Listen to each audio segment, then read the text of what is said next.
Julie's gonna play a gnome barbarian Oh, cool.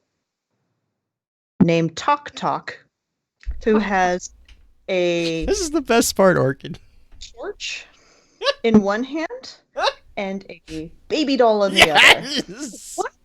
But did she settle on the shoes that she's going to be wearing? Is she still wearing? She did. She's in the pink bunny slippers. Nice. I can show you a picture of her. Julie had a lot of fun Orchid is probably building. so confused at the moment. I mean, why not? Where is copy image? There we are. Toki, Cooperate, okay. are you going to be obnoxious the entire night? Yes. Chat. There you go. That's Tok Tok. That is so cute. Right? Oh my god, I love it. She's so excited. She wants to be like Tiny Tina from Okay. Borderlands, even though she doesn't know who Tiny Tina is. Great. There I we love go. that so much for some reason. Consume, enhance, replicate. It's been 84 years. Hi, Black Flag. This nice thing is with the mind map that I put together for the whole season. I know Orchid hates it, but I actually have something I can throw onto the lore screen while we're talking. Yeah. Or she doesn't hate it; she just doesn't use it, I believe. I don't understand it. That's fair. Not many people do. It's not as bad as some. Well, no, it's bad. It's as bad as some of the ones that I've created. I think I'm too smooth brain for it. No. No, you think it's not. It's a different way of processing the information. Like mind maps to me make sense because they're like the chaotic. That's how my brain is like, bleh, but it's still got a hierarchy Hey, to Kevin. it. Pins, thank you for the bits. Whereas you, I found well, and I figured out how to export. I think I got you that file. Figured out how to export it into a Word document, which was like I was like, oh, this is super easy. Oh, hey, thanks, Screwball. Guys, we've been live for like 1 minute. We have a hype train. Holy moly. At least you didn't break this one, Mr. Blue. Not yet. Pins, did you get like a ban for the rest of the year of doing bits? Is that what you're saying? That it's a new year, you can post bits again? Yep. He just did that so he healed himself on the bit boss. It was self-imposed. Oh, that's good. Where is this map? Which map are you using? It's linked in the show notes. Oh, that would be easier. I linked it to the overarching one, and then we'll be on the Deepstone Crypt node itself. Europa Hive, major figures involved. Top right-ish. This does not involve you. You're not in a Deepstone Crypt. This is not Deepstone Toki. Deepstone Toki. It's Deepstone Toki is an icicle. Toki is too chilly for you. You are a kitty. You can be irresponsible again. Nice. Oy vey. Orchid. What? Snowball emoji. Yeah, because it's the Deepstone Crypt. So it's a snowball emoji.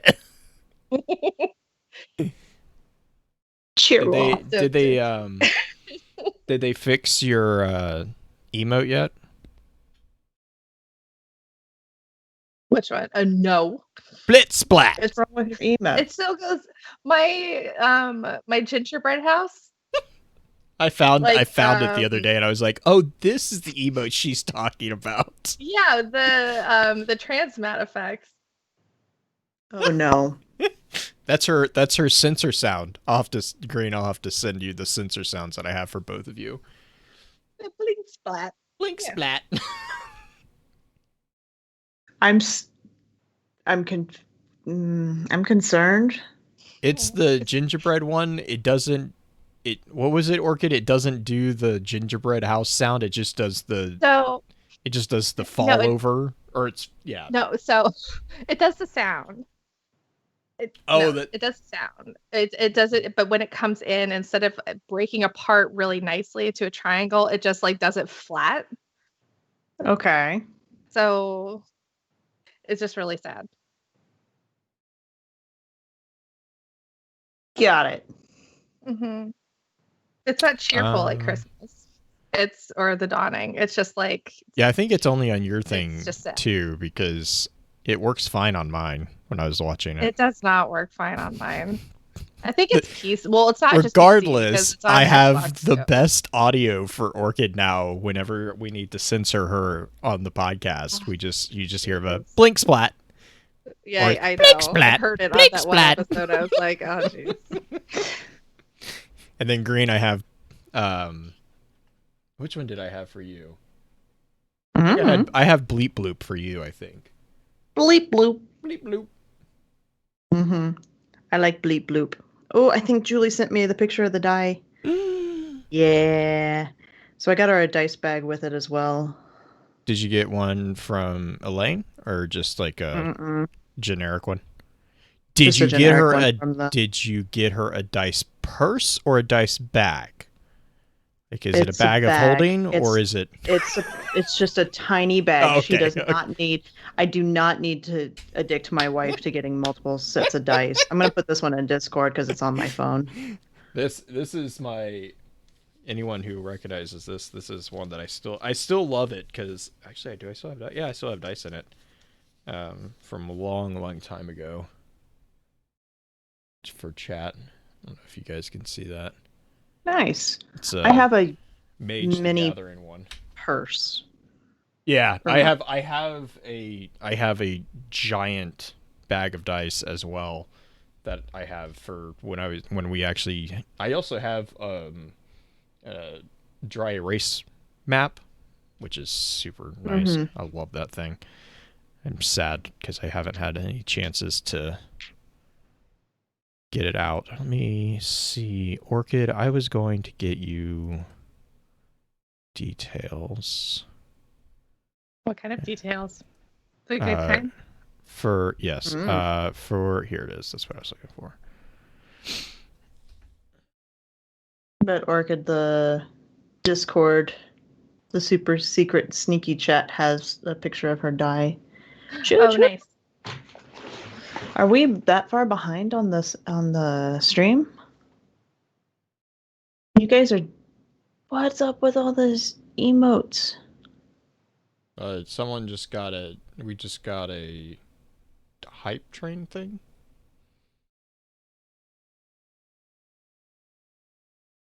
Huh. Level height completion. I'm the worst person. Yeah, I'm the worst person to ask about Twitch like things. I'm terrible with it. Hey Tinroken, how's it going?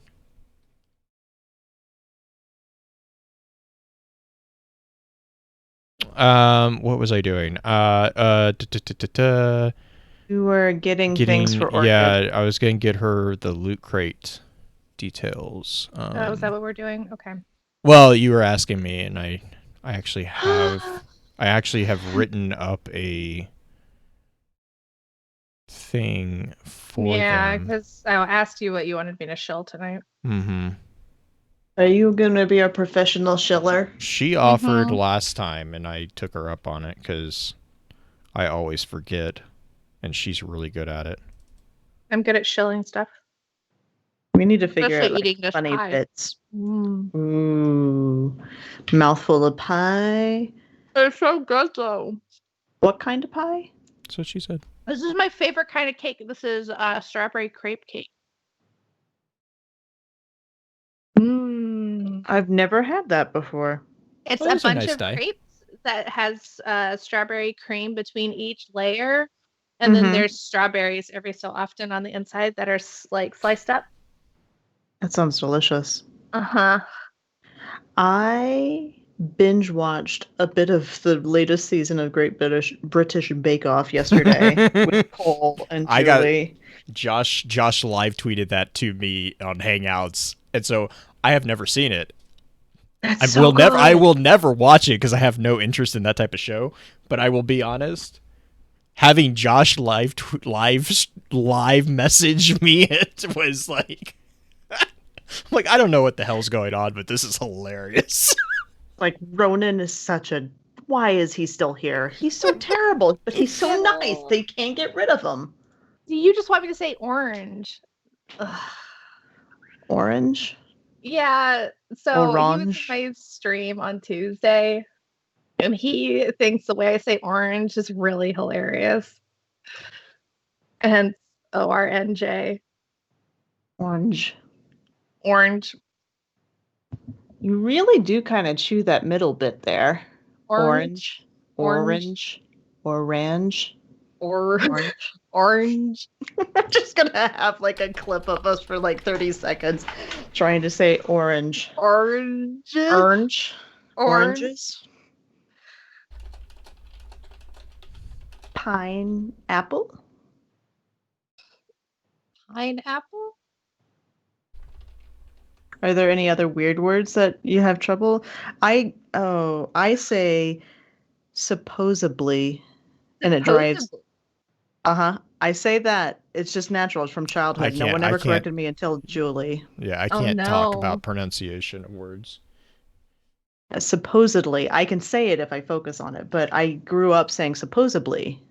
So, let me give you that complex so you're listening for it next time I am speaking. Snowsuit. Veru, Veru. I think one is I say bag instead of bag. That's a really common northern thing. That's a dialect thing, though, yeah, right? It's 100%. Yeah. We had a friend who was from. Oh, fuck, where was he from? He was up from your area, and he said it's the same thing. We had another friend from New York. They say water, but they say wada. Like it's like they don't have T's. I don't understand it. But yeah, that's Brooklyn. The beg thing. Did you want to put bag, did you want to everyone says that here. Everyone says bag. Like yeah, he would be like we'd be like, are you asking us to beg, or are you wanting us to put something in a bag? And he's like, fuck you. No, bag is just like how we say it. But there's a dialect thing in the Pacific Northwest that's that a lot of people don't know how to say. Like pen and pen are both the same. Like the thing that you put on your shirt and the thing you write with are the same vowel for us. I have a hard time with that one too. I think that's like Western United States, Midwest or West. Pen and pin. Mm-hmm. Yeah, that's a really subtle one, isn't it? Pen. Mm-hmm. Get the car. God, pins. Jesus Christ. Yeah, no. There was another one.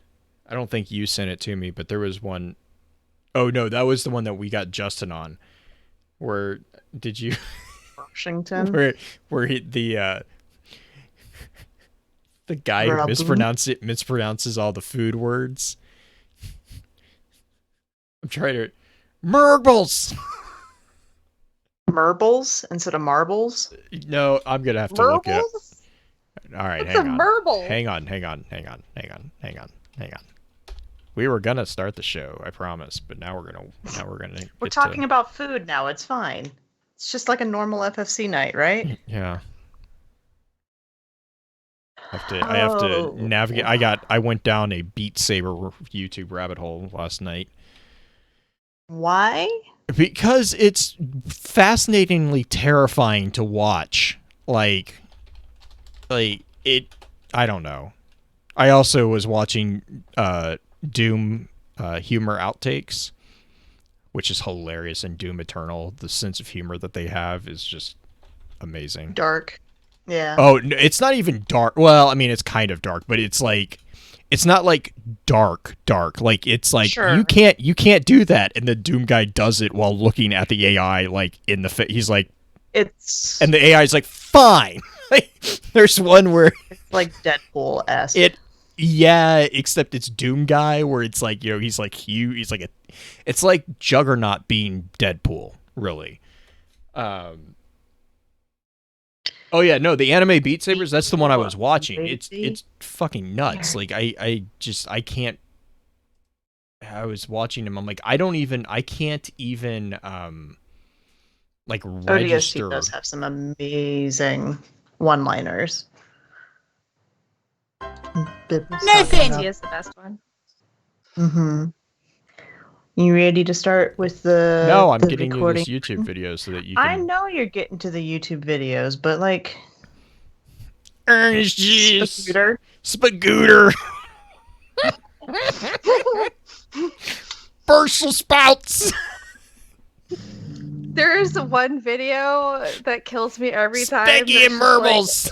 Like, have you ever seen like the Ouija board, Wege board video? Yeah. That's No, kills me but every I'm single gonna time. have to watch it now. I have seen a Luigi Purple board. The Ouija board. Yeah.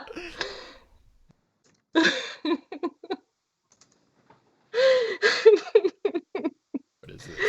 Oh no. Pens is gonna start that. No, that's a terrifying Marble video. Circle. Purple circle. We were Merc. watching Fortune Fimster. She's a southern comedian from like the Charlotte area. And she's oh my god. Like I can't even do like she's got that southern that chewing up that sound. She's oh my god, Tim. Oh my god. Dialects are fun. Dialects are super fun. They're All right, fucking I'm hard ready as shit with to do. this. I'm ready with this button. Blue, you ready? I think I'm ready with this button at Are we least. doing Audacity? Yes. Okay, let me pull that up. Yes, I have that. Are we gonna do separate tracks, Orchid? Yeah. We need to do We could probably do one, but unless it's easier for you to record them as two. It's easier to edit it. I think I'm gonna need Green's help on editing this one. So, Okay. just because I have to have a quick turnaround on it, but not quick. Oh, So whatever. one. It doesn't matter to me. Yeah, My let's do computer two. Is beefy Let's now, do so I can do. yeah, let's do two because it's easier to splice and dice them that way. Okay. It's called soda, not pop. I grew up in the Midwest. A lot of us. growing up in Texas, like it's all Coke to us. Like, but we don't, which is so weird because Wait, it's all Coke? yeah, it's referred to as Coke. Even but Mountain none of Dew us is drink referred to Coke. as Coke, which How's is so Mountain Dew stupid. Coke? No, I don't Is understand that a it. Pepsi product? Yeah, no, I believe me, it's bizarre because I realized that when I moved up to the Kansas area, everyone calls it pop and pop or soda, like whatever. I'm like, okay, that makes more sense. Like that makes more sense to me. But like growing up, we'd always refer to it as Coke, but none of us ever drank Coke. We always drank Dr. Pepper.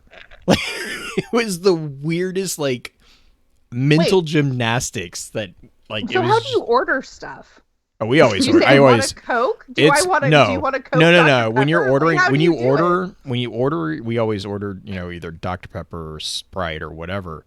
But like when you're just like just saying, hey, do you want like a soda? It was always, you want a Coke or do you want water or whatever. It was just, I don't know, like it was just weird. So if you want a water, do you say I want a Coke? Is water Coke also? No. But one of the best ways to piss off a Texan is if you go somewhere and you order a Dr. Pepper and they bring you a Mr. Pibb, you're going to get that shit thrown back in your face. Can you tell the difference between the two? Yes. Yeah, oh my God. It tastes like, yes. I can tell the difference between a Dr. Pepper and a Diet Dr. Pepper. Like, Well, There's You have such a refined palate. Boy. no, it's not refined. It's just over chronic abuse of the one flavor is what it is. It's like, this is something suspicious. No, it's a refined palate. Don't sell yourself short. It's okay. been finely tuned over years and years. I'll have to put that on my CV. Full of soda to him. Don't. I mean, him try to decide which one's which. I could. Yeah, it should be in possibly like little glass, do like it. shot Like, glasses. Just a flight of Dr. Pepper / Mr. Pibb. No, fuck for you. science. For science. No. I'll throw up. Blue, I'm a scientist. We're gonna do that. Mr. Pibb is. I'm gonna come to your house disgusting. one day. I'm just gonna show up, and I'm gonna be in a lab coat. If and that's I'm all just it gonna takes, have a flight of Dr. Pepper. Is this all it takes to get wife Orchid to come see me? What is this? And she's just gonna let me inside because she's just gonna be like, yeah, this. She would totally. She and my son would probably be like, "What are we doing? Awesome. Let's make Dad throw up." I mean. No, Dr. Pepper has so many freaking offshoots. Like, growing up, we'd always, like, whenever you went to different people's houses, it was always interesting to see, do you have Dr. Thunder? Do you have Mr. Pibb? Do you have... Dr. Thunder? Oh my Dr. God, Thunder do you not know what Dr. Thunder... Walmart off-brand. Yeah, it's Sam's. Sam's is, like... Dr. Thunder sounds I'm trying to remember like what was Costco's. Costco's was something. Name of a gentleman in a video that you would watch when it's dark outside. It's Walmart. Walmart had like some of the best off-brand names. Like Kmart had some pretty good ones too. Kmart had one. Dr. Thunder was the most popular one for us that we'd always see, and it tasted, if anything, like it tasted worse than Mr. Pibb. What? Oh no. It wasn't good, but like it wasn't bad either. I guess I would almost take. My problem with Dr. Mr. Thunder Pibb over is Mr. that it Pibb. always got they always tried to pass it off as Dr. Pepper. Like Sure. it was one of those things where you like going into a store, you're like, well, we have Mr. Pibb, and like, get that shit out of here. Like, I don't want that. I'll have water. Like, we have dirty well water. I'll still take that over Mr. Pibb. Like, fucking give me mud over that nonsense. Give me mud over that. Ugh. Dr. Yeah. Jesus, what? H2O flavor. So you got the what is it? The Coke Crystal? Whatever the Crystal Coke. That was a thing. I brought it back. Crystal Pepsi. They brought it back. Or no, it was Crystal Pepsi. That's what it was. It was Crystal Pepsi. Isn't that the clear one? The one that it was like clear and it was like, there's something wrong. Color. There's something wrong with this. Do you ever want proof that it is all charade? Just hold up Crystal Pepsi. Mm-hmm. Oh, that's like so the reason we never drank Coke was because growing up we bought Coke. We never drank it though, because we used it to clean off battery acid off our engines. And also one of the things is one of my brother's godparents, he was at the time a state trooper. He's now now he's a justice of the peace down there. But back when he was in charge of the sheriff's department, standard operating procedures for cops was to have two 2-liter bottles of Coke in the back of their cars, their squad cars. And Screwball's DMing me a list of all the Dr. Pepper imposters. And we always gave him a hard time because we're like, what do you guys going to a party or something? He's like, no. If there's ever a wreck and there's blood all over the place, you have kitty litter and Coke. Because kitty litter will clot up everything, and then you can just sweep it off, and then you pour Coke over it, and it kills all the stains. Mm-hmm. It just clean. I mean, it leaves everything pristine. And it's like, after you watch Coke do some of the things that we did, like, I'm not drinking that. Like, that's it. Yep. Okay, so. All right, I have Audacity up. So, I'm one ready. second. Well, I have one more tangent. Ooh, Drew asked if there's any fizzy Vex milk. There absolutely. Oh my! Oh yes. Yogurt soda. It's actually pretty good. No. But you have to be in the right mood for it. Yeah, really? Like suicidal? Like what do you want? That's like that's up there. No. That's up there with It sounds really good. It's no. really good with like Greek food. Ah. I mean, like I like lassi drinks, like yogurt drinks for like Indian drinks. Those are good. Those are actually really good. The other thing that Coke can do. You don't have to answer. One of the things that Coke can do is if you take a T-bone steak, put it in a bowl of Coke overnight. That shit's disturbing. Guys, yogurt soda is a legit thing, and it's delicious. I never said it's not a legit thing. It's just... It is a legit thing. I'm gonna find it on Amazon. Oh my god, there are so many ripoffs. There is a ripoff of Dr. Pepper called Dr. Riff. Milkus soda beverage. I almost don't want to link it because I'm disturbed. Oh my god. Okay. Dr. Perky. Ready? We could always just cancel the actual episode and just catch up on I'm stream. just like I'm like reading all these we're doing ripoffs. the episode. We're here. Dr. Dynamite. Are more Professor Saltfeld? What is this? I like it. Hold up. What's a Professor Bibble? What is a Professor Salt? I need to know what this is. It's the I have no opposite idea. of I don't either. Dr. Pepper. Pence knows what it is. Professor Salt, Dr. Pepper. Instead of Dr. Pepper. Come on, Orchid. You gotta keep up with us here. I am. I can feel her cradling her head in her hands. I hurt myself. The mental gymnastics are a little bit too much right now. Top 3 Coke sodas, pops. Fizziables. I love it. We should do top a top 3 3 Fizziables. We haven't done a top 3 in a while. Let's do that. I love You wanna Bibble. do it Bibble's right like, now? it's a joke, Yeah, we'll do Orchid. it now. We did a top 3 Coke, and I got in trouble because my answer was Dr. Pepper on all of them. Yeah. Because that's not how you do top 3, Jay. I did variations of Dr. Pepper. They were not the same Dr. Mr. Pepper. Pibb.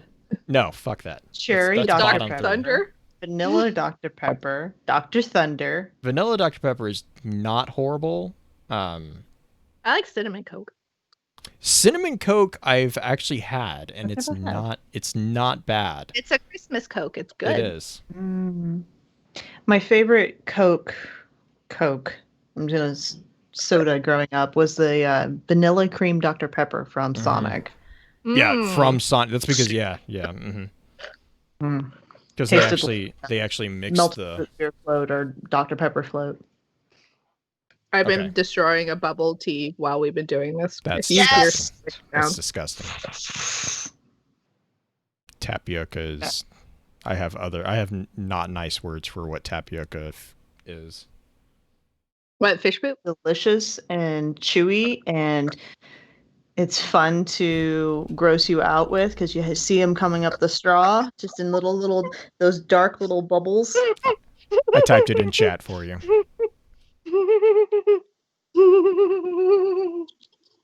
Jay, It doesn't have to be white. Most of No, I know natural it's tapioca okay. is You're brown. talking to someone. You're talking to someone who is like overly textually. I can't eat things if they feel that way. Like that's not gonna fucking happen. I do have Sorry, lychee if you- pearls too, and those are white. Those are delicious, by the The way. what? Lychee is delicious, but Lychee, I think Gosh. I've had lychee. Yeah. passion fruit. Passion fruit's the other name. Anyway, I'm not going to go there before we go too far down. Like I the said, we dark need hole. green here. We need green here to censor us. So speaking about that, Audacity.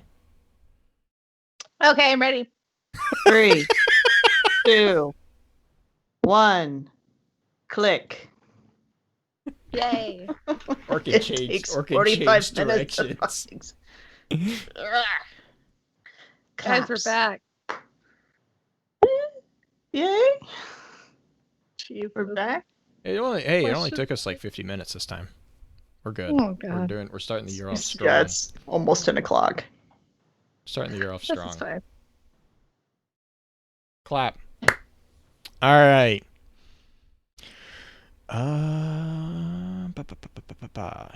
Okay, here we go. Welcome to Focus Fire Chat, recorded live on January 8th, 2021, over on Twitch TV or twitch.tv/FocusFireChat. As always, want to give a big shout out to our live chat here with us tonight. Thank you so much for joining us once again. This week's episodes are going to be focused around exploring the Deepstone Crypt raid.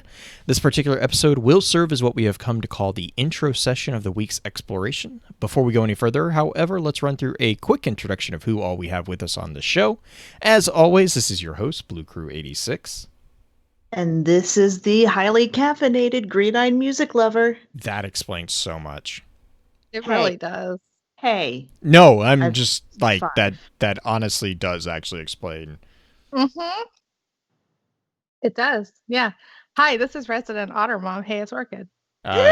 Chat is demanding that Orchid answer the question of House Flipper lore when? Tuesday. Tomorrow, actually. Yeah, we'll do tomorrow. Okay. Saturday. Got it.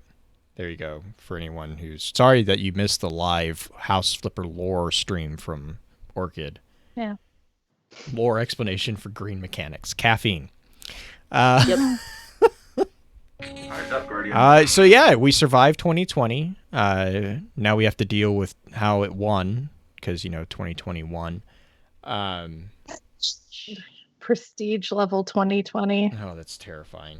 Did you see someone sent me a meme of Phoenix's Joker on a stairwell with Pennywise. It's like 2020 showing 2021 the workspace. It's like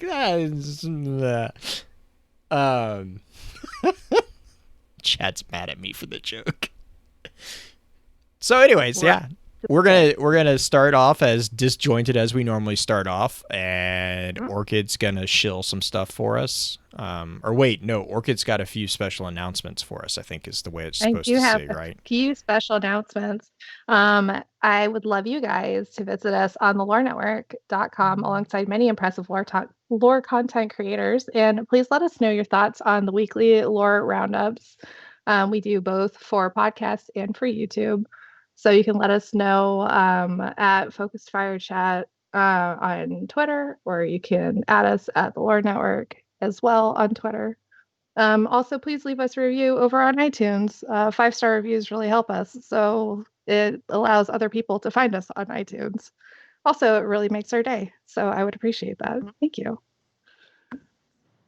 And a big shout out to Green, who Destiny Lore Audiophile hit a big milestone this weekend or earlier this week, I think. Days ago. Yeah, a couple days ago. You sent me the 10,000? 10,000 downloads. 10,000 downloads for DLA. Yeah. That's a huge milestone. Yeah, so in less than 6 months. Right? Congratulations, Green. Congratulations, the team. It's not just me. Yeah. But not just me. Still, congratulations. It's been good. It's been good. I've had a few extra people lately who have hit me up who we've added to the Discord channel that we're doing a lot of the planning, and I've got 3 more books being worked on by various voice actors and fun readers, and we've got some D1 lore coming back. So 2021 is going to be some good Destiny lore audiophile for your ears.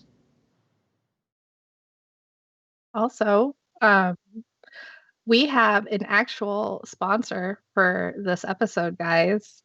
If you guys would go to lootcrate.com, you can get 15% off most loot crates and subscriptions. You can put in Robots Radio as a code to get that 15% off. And currently, right now, I'm actually looking at the loot crates, and there's a lot of really cool stuff. There is you can still get the Destiny crate is still there. It's and the 15% does apply for the Destiny crate for the but I'm looking at this Britney Spears limited edition fashion doll series loot crate. They have I think they just announced the Teenage Mutant Ninja Turtles one too. they did. There's a Pixar limited edition series crate. There's a ReZero Crunchyroll crate that I really, really want as well because I'm a huge weeb. So if you want to get your weeb on, there's also a Hogwarts one if you really like Harry Potter. So there's something for everybody. So if you really want to get yourself some really cool stuff to put behind you when you're streaming, or you want to hide from your wife, or you want to show your wife, or your boyfriend or girlfriend or whatever, then head over to lootcrate.com and use the 15% off code for Robots Radio. Yeah, and I will say that I got the first Destiny crate in the mail a little while back, and they had the Tower hoodie that my wife promptly stole from me. And she has not, I don't think she's taken it off yet because it's apparently extremely comfortable. And it's actually a really pretty color. Yeah. Like it's got like a really nice blue tone to it. They also had tumblers, whiskey tumblers with the Trostland logo on it. So it was actually, like, I know Loot Crate's been kind of like a hit or miss like the past couple of years. It's been kind of like, it's a 50-50 chance. Like, I've actually been pretty impressed with the limited crates that they've put out. They are more pricey and you don't get them every month, but to me, I think it's kind of that quality that used to be every month back in the day with Loot Crate. So right. So, but they all look really great right now. There's a lot of really cool stuff. So if you guys want some really cool things, and you just have like a little bit extra with that, that $600 you're getting in the mail if you're American. So yeah, one of the things I used to do with Loot Crate is I had an after-school gaming class essentially for students who didn't want to do sports, and I would use the leftover Loot Crate stuff that I did not want as prizes for them, and they thought it was awesome. I mean, yeah, I'm a huge fan of Loot Crate. I've been getting their stuff for so many years now, and it's like they've always had something like, something in one of the crates that has been like, oh, that's really cool. Like, even they used to do the whole thing with the crates where you could actually tear apart the box, and I have a Harley hammer, like the hammer from Suicide Squad or Harley Quinn's hammer. They had that Loot Crate. They had an Optimus Prime one, like back in the day, where you took apart the crate and then like cut it up a little bit, and you could actually make the Optimus Prime truck. So it is really kind of cool.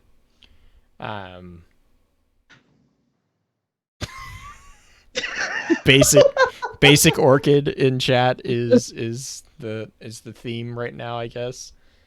Orchid really likes that Britney Spears Loot Crate, guys.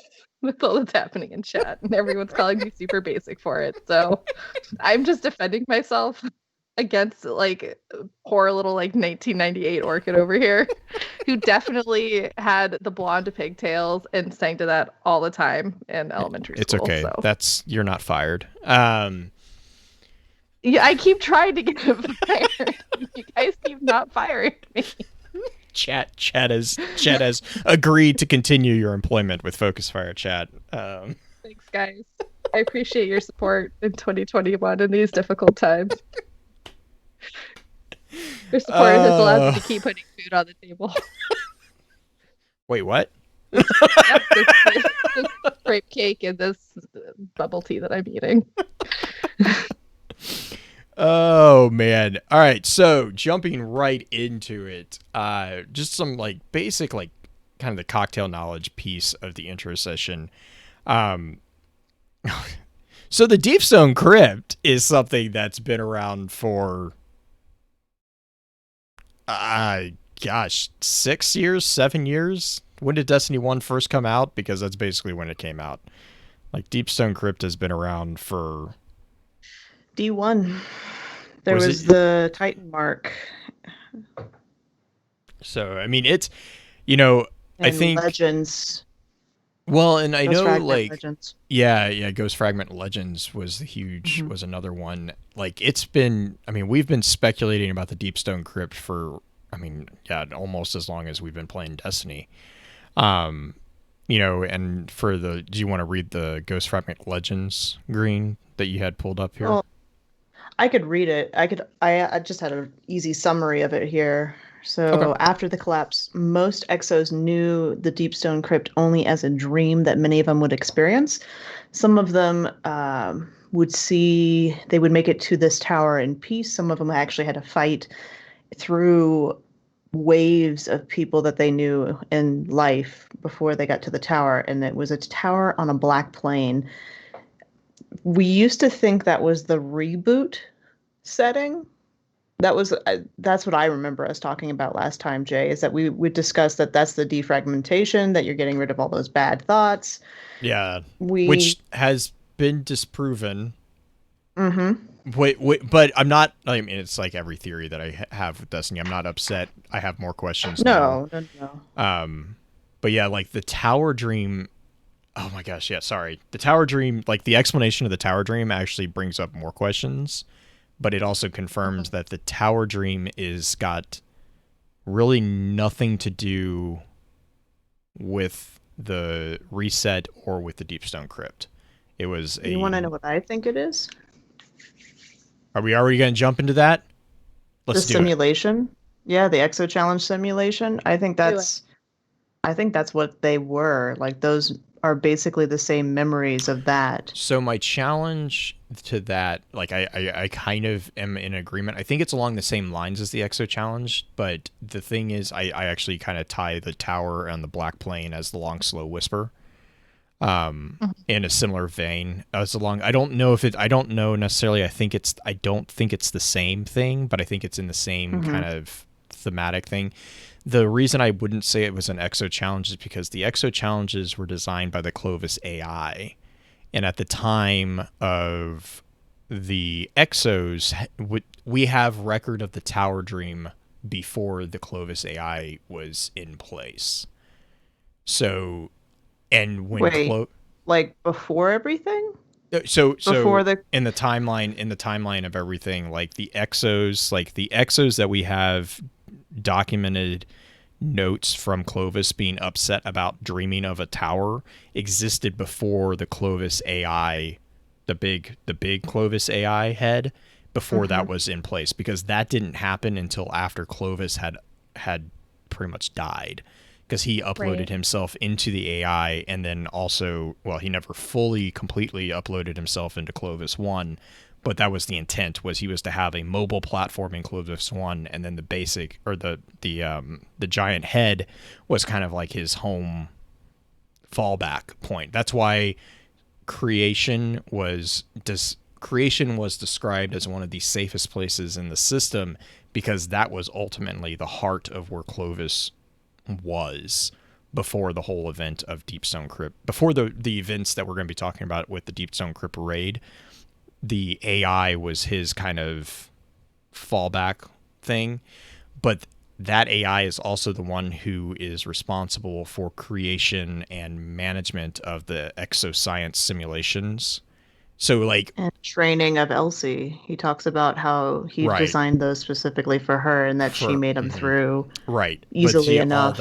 All that didn't happen until later in the exoscience program, but we have early prototype exos talking about the Tower Dream, in not just in the Deep Stone Crypt raid lore, but also the story with Micah. The snippet that they hear between Cade and the unknown other, I'm trying to remember which exo he was talking to. I think it was Win.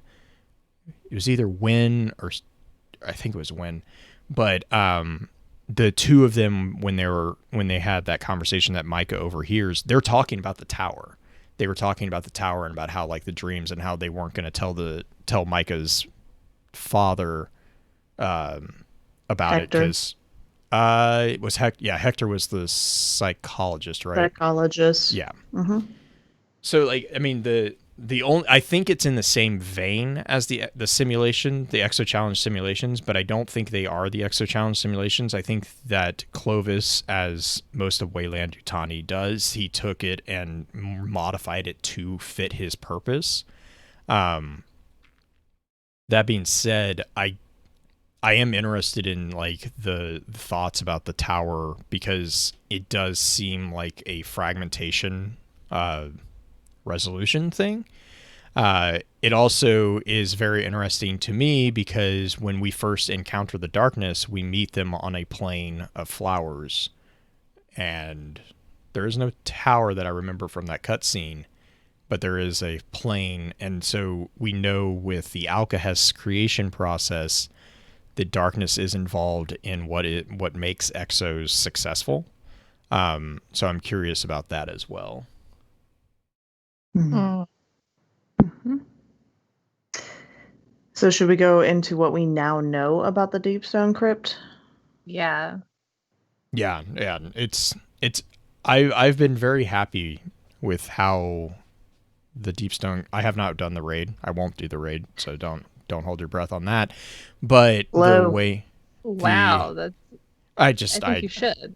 It's fun. I know the story, and that's really my only interest in it. Like and I'll get grief for that, but I mean, I haven't raided since King's Fall.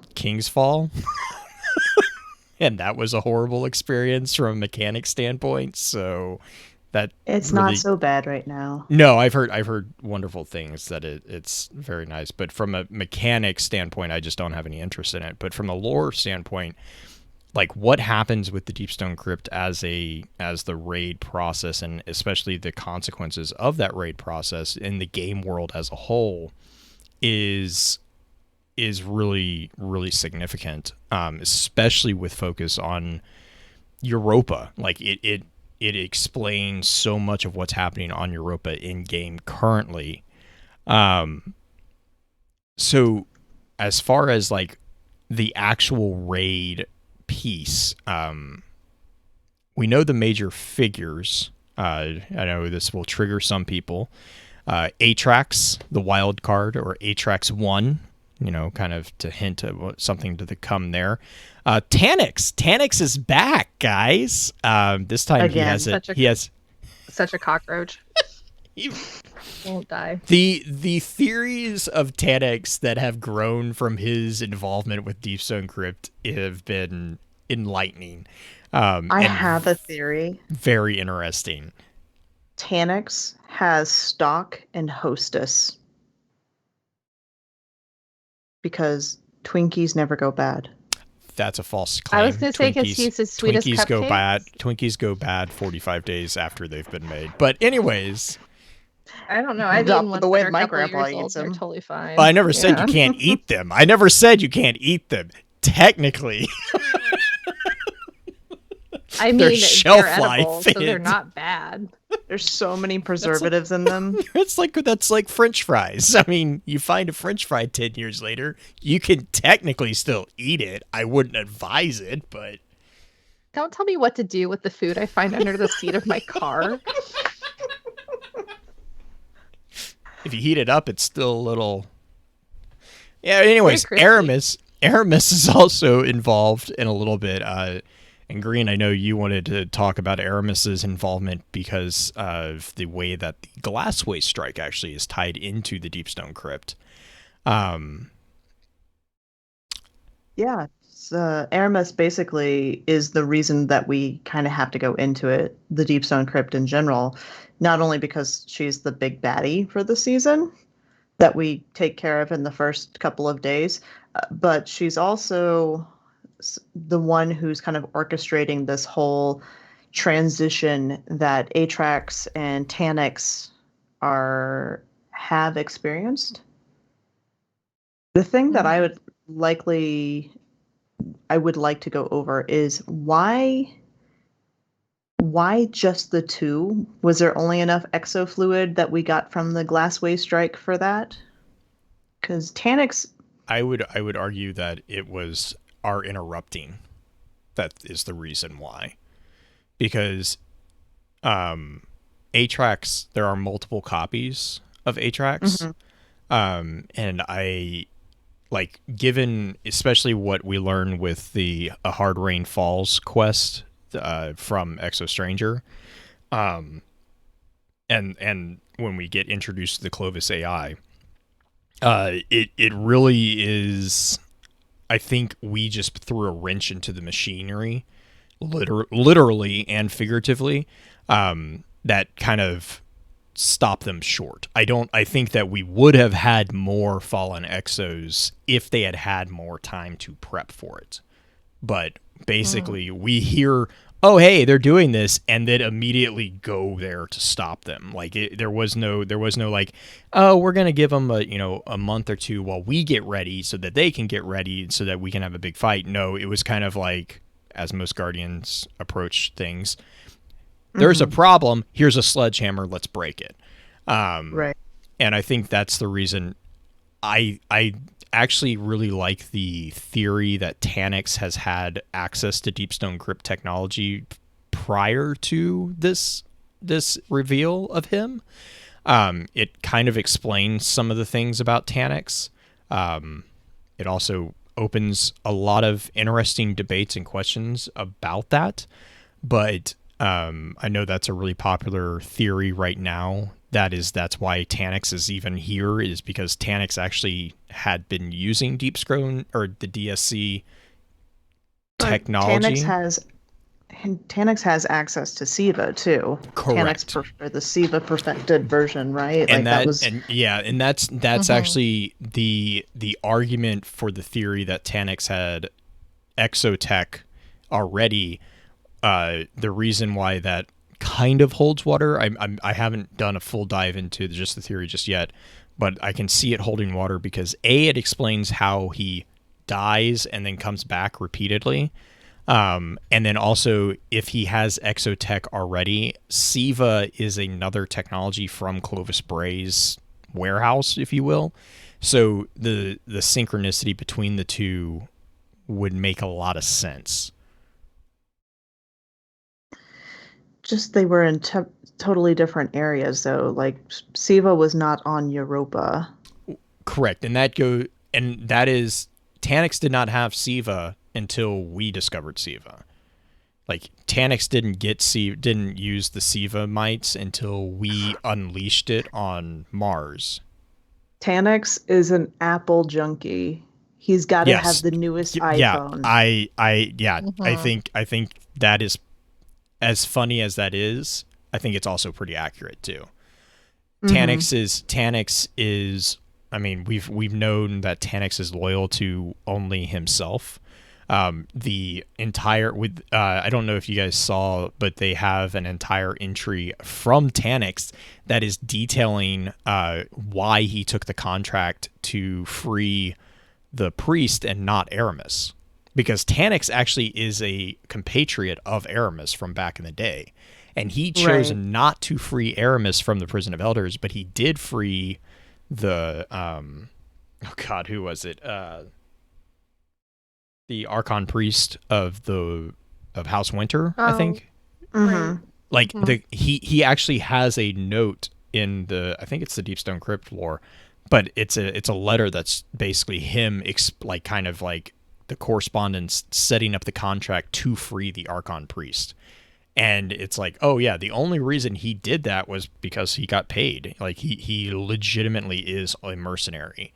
And so Tannix is very much addicted to, or I wouldn't even say addicted to, he's always looking for an opportunity to become stronger, which is where you kind of see him. Yeah. And Black Flag is talking about it too. Like, yeah, he's always been more machine. He's always been on the cutting edge of that splicer. Yeah, that splicer technology. Mm-hmm. So with Tannix coming back, and then you have Atrax or 8-track, depending on who you talk to. Then you have Aramis wanting an exobody. Do we know that for certain? Like, was she actually wanting to go exofied? We don't know that for certain. I don't think we know that for certain. I would not. So this is actually something I was replaying. My son started playing Destiny, and so we were replaying the campaign, and it gave me a chance to play on the Titan. It gave me an excuse basically to unlock all the adventures again and replay them. One of the things that keeps being presented to me with Stasis that I find very interesting is that to date, Guardians are still the only non-hive characters who are not bound by death.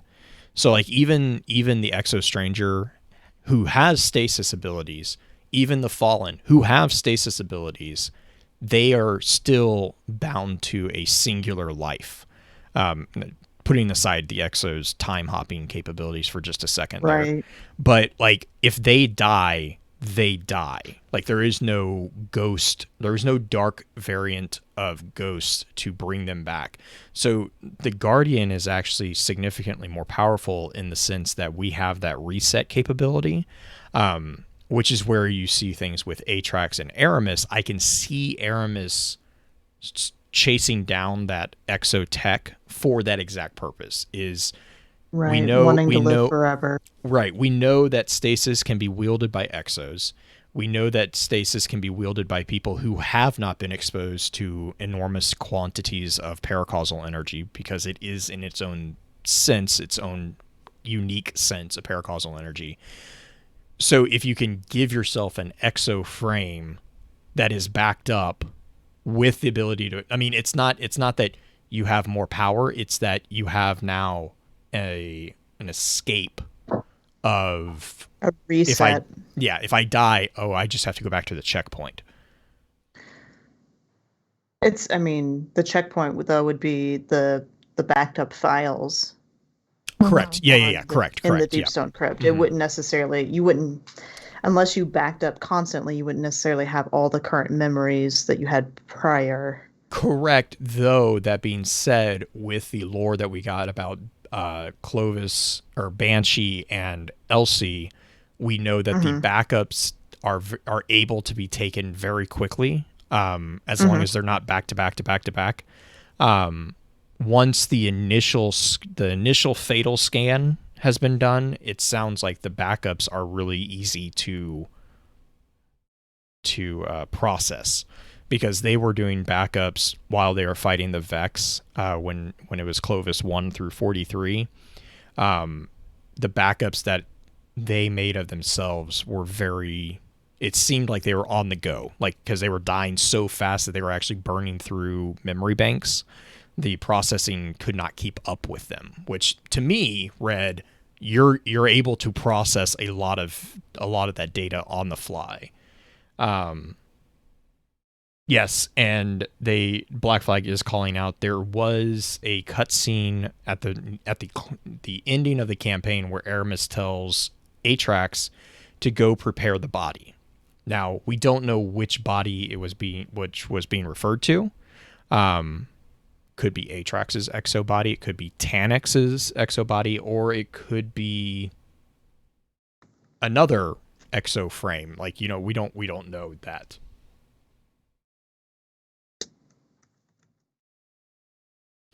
And then earlier I think Pins was talking about, we also for regards to why there are not like 50 billion of these Fallen running around. If I remember correctly, the Fallen Exo are larger than humans. And then also, so we don't know how much Alcahest they require. Alcahest is just real quick, Alcahest is the combination of Vex mind fluid that has been exposed to clarity or the darkness. So it does that, and that kind of does Vex juice. Yeah, that ties back into the reason for the Glassway strike. Is the Glassway strike was we actually lost the Glassway strike. Like we won in that we denied the Vex the ability to come through and invade, but Aramis actually won a bigger battle because she collected all the mind fluid at the end when that bowl drains. That is Aramis actually collecting all that radiolarian fluid to be made into more Alcahest for the Exo project. The other thing, real quick on Aramis, that I can see being the reason why she would be very interested in Exo frames is Exos don't require ether. Correct. So you have Aramis, as with every other leader of the Fallen to this point, has explored a way to break that dependency. Aramis actually has probably one of the most legit ways of doing exactly that. Because she also destroys her own servitor, like one of the lesser servitors, yes. Yeah. Which is really super sad, because I went there. I think that was a conversation, Green, you and I had, where I was like, oh no, we gained the name of that servitor just basically to watch it die. We did it. It was a different servitor that I was seeing, but I was like, but she does in that cutscene talk about how they're shaking off the chains of the ether. And I think that's part and part. She does it while she's wielding stasis, so I think a lot of people, and rightfully so, are connecting that to, oh, well, they're going to replace ether with stasis. The problem is though, even though Aramis and her lieutenants have stasis, if you notice, they still are breathing ether. Like stasis isn't replacing ether. So I really think that the entire focus of Aramis on the Deepstone Crypt and the exoscience program is exactly that. She is looking the same way that Clovis was, in a way. She is looking to translate her flesh and blood people into exo bodies, because that will effectively shatter the chains of dependence that the fallen as a species have on ether. Which, taking that out of the context of Aramis as a megalomaniac, is actually not a bad plan. Like, that actually, it works. You just have to, taking it out of the context is also really difficult, because Aramis is also a megalomaniac, and she has been corrupted by both stasis and the power of being the Kell of the House Salvation. So what happens after the raid? What has happened to, like, I know we're going to go into the actual raid itself, I think, a little bit more in depth in the advanced session. Yeah. This is actually... what do we see outside? This is actually my favorite, or one of my favorite in-game explanations to the changing terrain that we've had in Destiny. Because basically, there's the infamous scene of, I think it was T-Rex getting to go to space. During the raid, I'm in space. During the raid, what happens is, very briefly, to kind of explain it, we get sent up to an orbital station over Europa, coined Morningstar.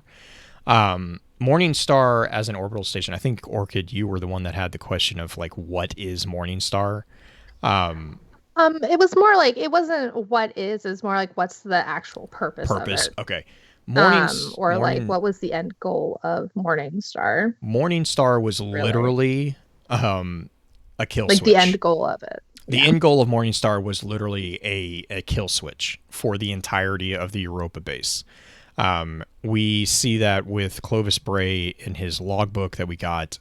He says, if we are endangered by clarity control, it is only through accident or miscommunication or punishment. Punishment is a key part of any teaching process.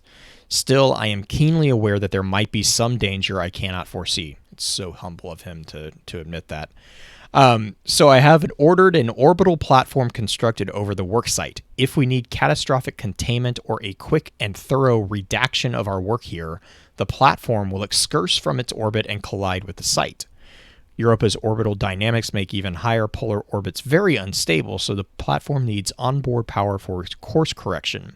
A fission reactor makes sense. It requires less frequent refueling than a fusion plant, and it's easy to hide something in the design that will allow it to achieve extremely prompt criticality.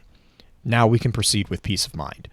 So basically, Morningstar was meant to serve as a contingency plan for the overall work on Europa.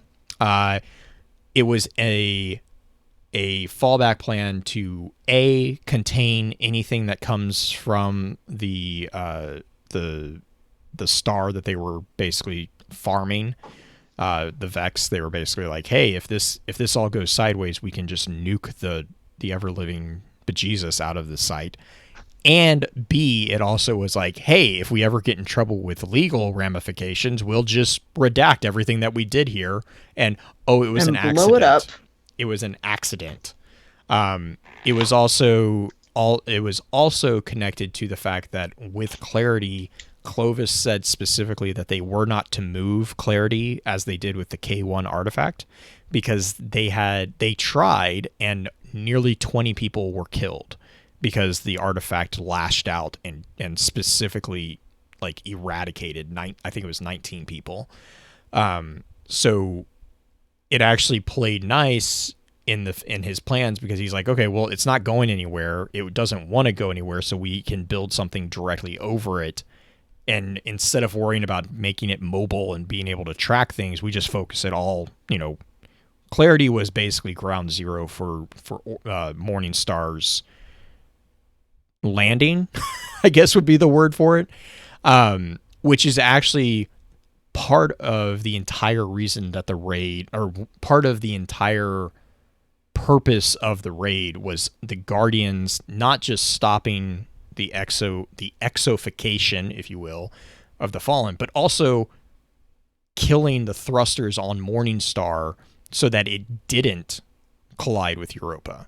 Because at the start, that is one of the announcements that you hear in the audio files, is the Clovis AI announcing that the Morningstar will be activated and the destruction will be has been basically confirmed. Like, he's basically calling down Morningstar.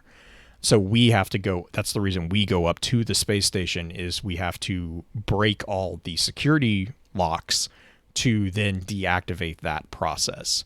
And that leads into the Hard Rain Falls quest, which is where now we have various sectors of Europa where the fallout from that attempted nuclear collision is literally falling from the sky, because there is so much of Morningstar still up in the air that has been broken apart in orbit, going back to it because of that orbital dynamics that Europa has. It's so unstable that pieces are literally falling into the areas.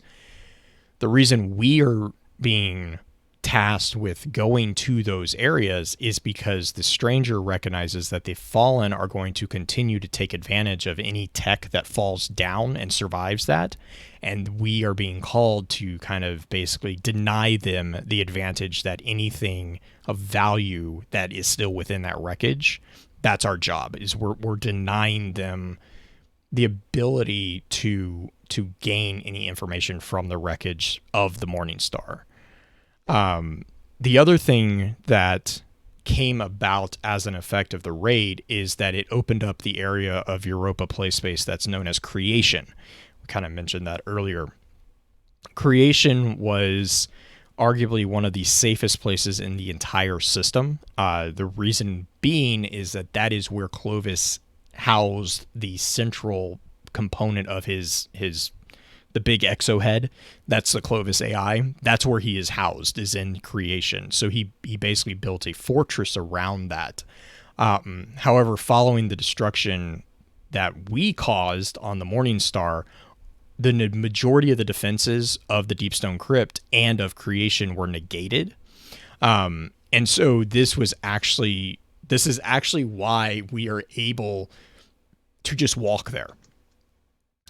So we actually were given the opportunity, following the defeat of Tanix, to make our way to that AI hub, and also unlock all the secret unlockables in the area, like the exo frame, and I believe there is an augment quest that's in the Creation area as well.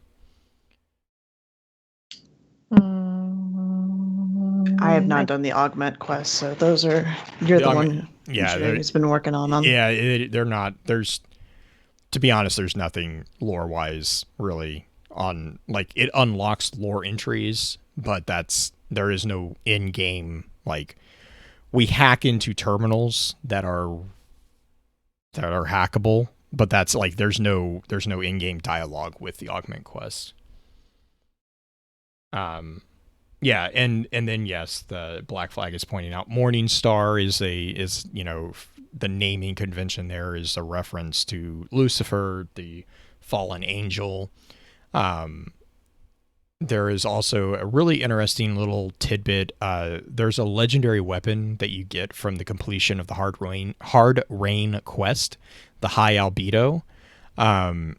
It is actually an albedo is a term that means the proportion of the incident light or radiation that is reflected by a surface, typically that of a planet or moon.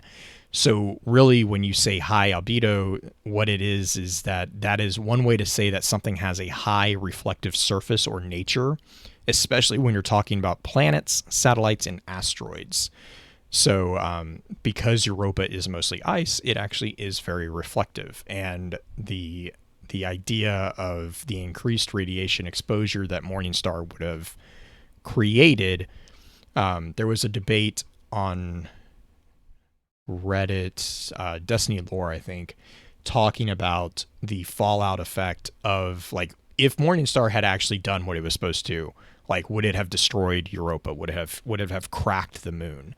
And there was a couple of the posters were pointing out that, probably not, but with all the radiation that we theoretically would have due to, like, the fission reactor and stuff like that, it would eradicate everything at ground zero, basically, which would be clarity. And then it would invalidate light, or it would destroy, air quote, the rest of the moon because of the radiation fallout. Like, it would, yes, I understand that is a very understandable thing to hear when I say that. You're not wrong, Green. You're not wrong. High albedo. Albedo. Yeah. Albedo.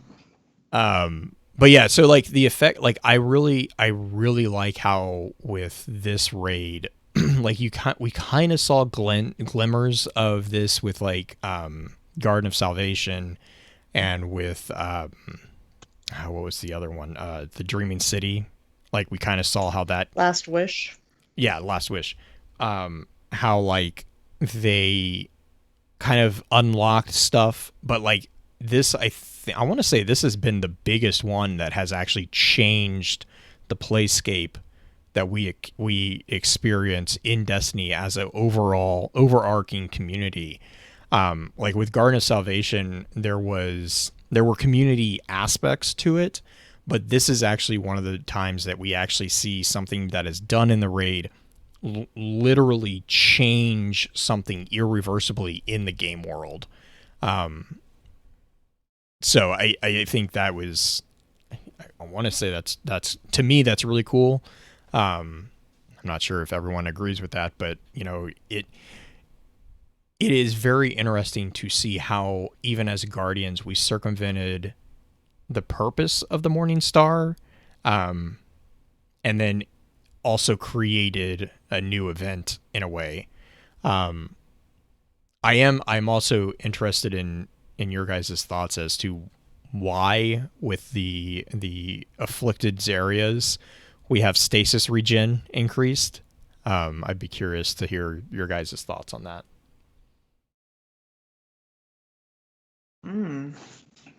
I don't. I mean, I have a thought, but I'm letting someone else talk, because, well, I mean, I could go for hours on this. I mean, if the Morning Star, I mean, you have the impacts, right? Like, that's the whole debris falling down. But why would the space station have stasis? Any effect on stasis? I don't know. I legit don't have any clue. Orchid? I don't. I have no idea. Honestly. So my thought on that, just my 2 cents. We have documents that show pretty severe experimentation that was done on exos on the Morning Star, which would, to me, imply that we have potentially very large quantities of stasis, or at least Alcahest. Well, I don't think we had Alcahest, because, well, we might have Alcahest. I don't know. I don't know about Alcahest technically, because Alcahest, the last of it, was used to create Banshee, and then when they recreated it, I'm trying to remember where exactly Atrax was created. I want to say Atrax was actually created on the surface of Europa. But stasis itself, Clovis had access to stasis. He didn't use it himself, but there's a line from the Exo Stranger that basically during the Beyond Light quest, she talks about how he was experimenting with stasis, and that's the reason why we go after the journal pieces. Right, yeah. He basically, he had fragments of stasis imbued technology that he was experimenting with. We also, with the Drifter, that's where we get the stasis heavy weapon that I just blanked on the name of. Salvation's Grip, I think. Because the grenade launcher, that's not a grenade launcher. Anyways, the only thing I used it for was the breaking of the shards, and then I just basically sharded it. But like the entire creation process of that weapon was touching on using fallen technology, like fallen experiments, and then like in stasis. So we basically backdoored a lot of what Praxis was doing. Now, Salvation's Grip we were able to unlock prior to the raid. So that was not a prerequisite to getting Salvation's Grip. But I think that because we know that he was experimenting, Clovis was experimenting with other scientists on Morningstar specifically with different things, I think that's where there's increased, if you will, it's not radiation, but basically material in the air, if you would, that is drifting down in addition to the actual physical pieces of the station. I don't know if we have any real support of that being part of it, though. Oh, Veru is saying that it might have something to do with observes characteristics of Europa's magnetosphere, because there's a mention in the Vanguard letter of the Collector's Edition as well as early Clovis Journal, and the debris is maybe triggering something that is like... To me, the question is the confusion that I have there is that stasis is arguably a paracausal capability. So why is manipulating a physical component of the area specifically increasing the regen speed of our own ability to conjure stasis, which is a very confusing puzzling sentence. I mean, game-wise, I know why. It's to encourage people to play in the area because your abilities regenerate faster. But that's one of the questions I did have about the consequences of the station. Is this introduction of increased stasis regeneration in those areas? And it's very specifically called out, like on your screen. It's a buff that you get while you're in that area. I don't know if I can't think of anything that they've actually suggested that is a result of it, besides just game mechanic. Like, there's nothing I'm recalling from any of the readings that would suggest that this would happen. Right. But I don't. I'm trying to find something. Like, I'm looking through lore and I can't find anything that would suggest it either. Yeah, and like I said, the only thing that I can tell is different is that there are literally pieces of Morningstar falling. So I'm like, in the same way that like radioactive fallout would cloud the air that is, around the explosion area. I'm like, well, maybe it's residual stasis energy from the Morningstar, but that ties a physical component to something that is inherently not necessarily 100% physical. And so to me, it doesn't, that particular thing doesn't make sense. But that might be the kind of the throwaway being like, oh well, it's just because it's residual energy from the debris that's falling from the Morning Star station because they were doing crazy experiments. And I'm like, all right, it doesn't have to make 100% sense necessarily, but yeah, I don't know. It's something that I don't think they've addressed, just like they haven't addressed Elsie's fish. I'm sure they will eventually. Just not yet. I just want to know. You just have to be patient. I just want to have an answer to why exos have a number carved in their flesh and how it gets updated. They just get a new body. Gee. Wouldn't they though? Wouldn't they get a new body? Not necessarily. Yeah. I you think can they get would. you can get reset and still have the same body. It's happened. That's what Lakshmi's trying to explore. It's the spontaneous resets. Right, but there's not very many instances of that happening. The vast majority of them have had new chassis, so to speak, to work with. Clovis is one of them. And I understand that, and I don't have a problem with that. But in the Dark Age, when an exo would get reset, like Cade, where did Cade get? Like, did he get updated with it? Because their software is specifically called out that it updates their own software. Like, their software updates it so that they refer to themselves with their new designation. But there is a literal physical indication of the number that is carved on their chassis. We've had multiple references. This is like one of the like nitty-gritty points that I'm like, give me an answer. Maybe they're just like tally marks. So they just like put another mark in, and then they're sleepwalking, and they just like. No, it's just the person who resets, and they just put another one in. It's just. But see, but what about Banshee? Like, that's a lot of tally marks on Banshee's chassis. Where is he hiding all those? He's got a lot of scratch marks. Yeah. I'm thinking metal chiggers. Oh, Sevamites. Sevamites gets under the skin. Mm-hmm. Oh no! All right. As you can tell, that's my conclusion of what happens after the Deepstone Crypt. Jeez.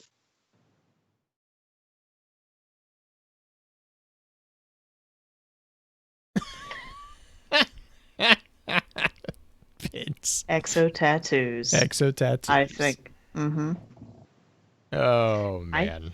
You want to wrap up this session? Yes, I would say this is a good place to wrap up the intro session, and then with the advanced session, we can dive into the stages. I will rely on you and Orchid for that mechanical component, and then talk a little bit more about, was it 8 tracks you referred to her as?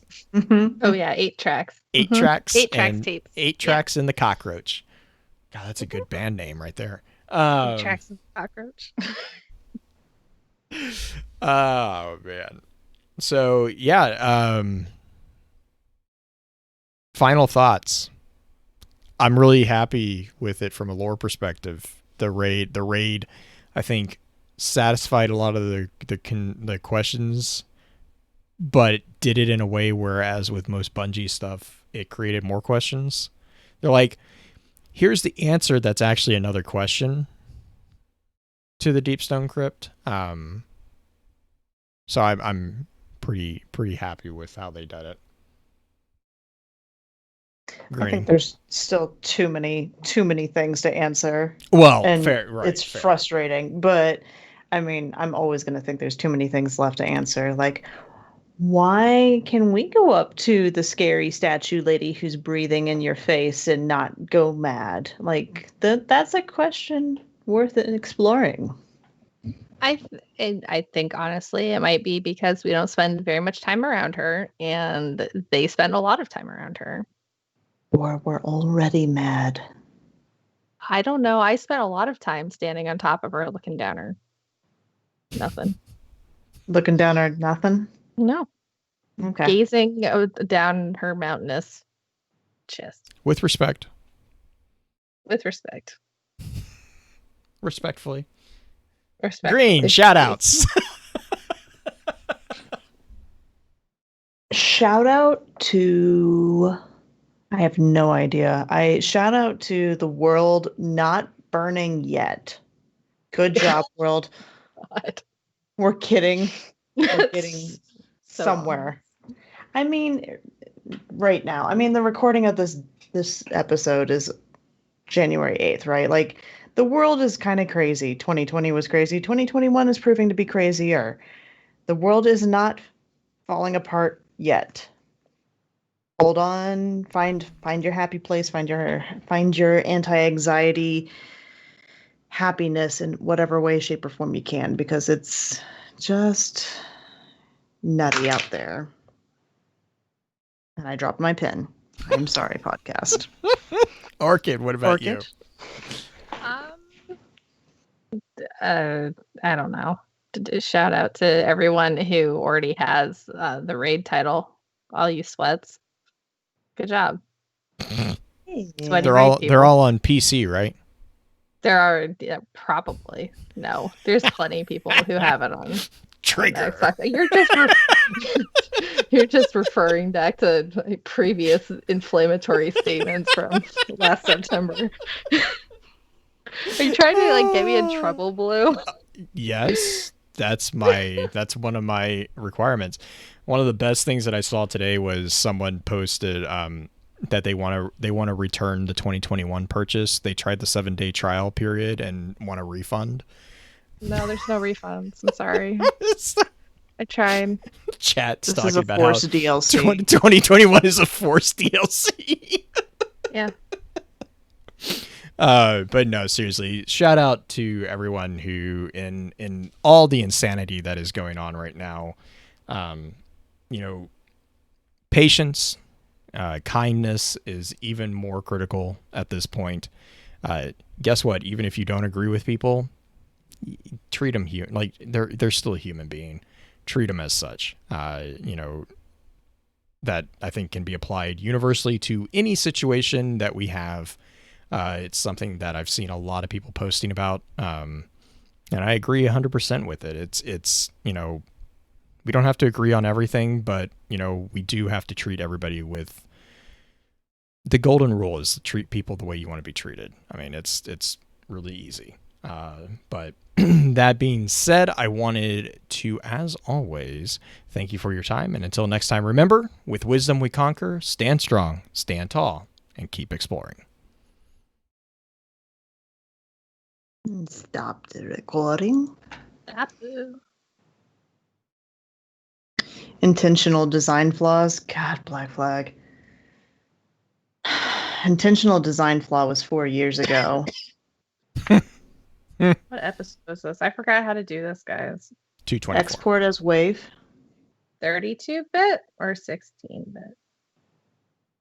I have mine at 16. All of my stuff is set from when we were doing Termino. Yeah.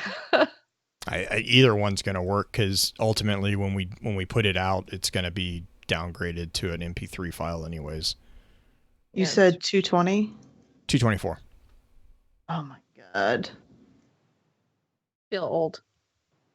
Once we get to 365, we should go back to 1. Go back to 1. I want there to be a special thing for 365. You can listen to Focus Fire Chat every single day for a year. Oh, I mean, if we're going to go off that argument, technically we're on 475. Yeah. With everything that we have. Lots of stuff. I was updating the directory listing of that a few weeks back, and I was like, yeah, there's a lot there. Oh, You're no. A lot there.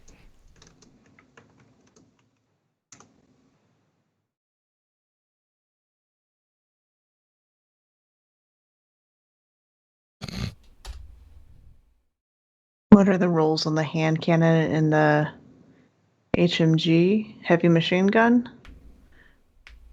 Isn't that the point? I mean, if we get Justin here, for a 420 episode, that would be awesome. Just break everything. I would probably be the only one actually participating in 420, but Justin would sound just as I was about to say, as you me. wouldn't know it. You wouldn't know it, but... Okay, we're starting a new track, right? Yeah, I'm going to take a break real quick, and I'll be right back. Okay. Me too. Okay. Da-da-da-da-da-da.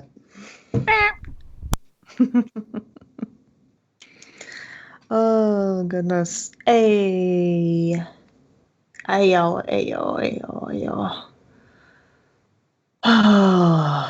Has anybody played the mission from this week? Since I've been on vacation, I haven't read. I've been bad. I've taken a complete break from Destiny this week and not even looked. So what's the new mission about, guys? Because I know there's a new mission because I saw some salt on Twitter about it. Beating Frenzy opening shot on hand cannon, accurized round, small bore corkscrew, rifling. It's legal where Orchid lives. Then again, all the things are legal up there. I mean, it's legal where I'm at too. But Orchid doesn't do it because where she works does testing fairly often. And I don't think she particularly likes it necessarily. I haven't touched my console until the night, and that was Halo. Been recovering from a burnout. Yeah, I feel that. I took basically a 3-week break and only played with Blue and Minion, which has been amusing to relearn the game through his eyes, because he gets very distracted with everything. But it's been fun. I've also been playing a lot of Stardew Valley, because who doesn't love Stardew Valley? I think I've avoided burnout since my wifey's gotten into Destiny. Nice, Rindle. What's she playing? Is she a warlock?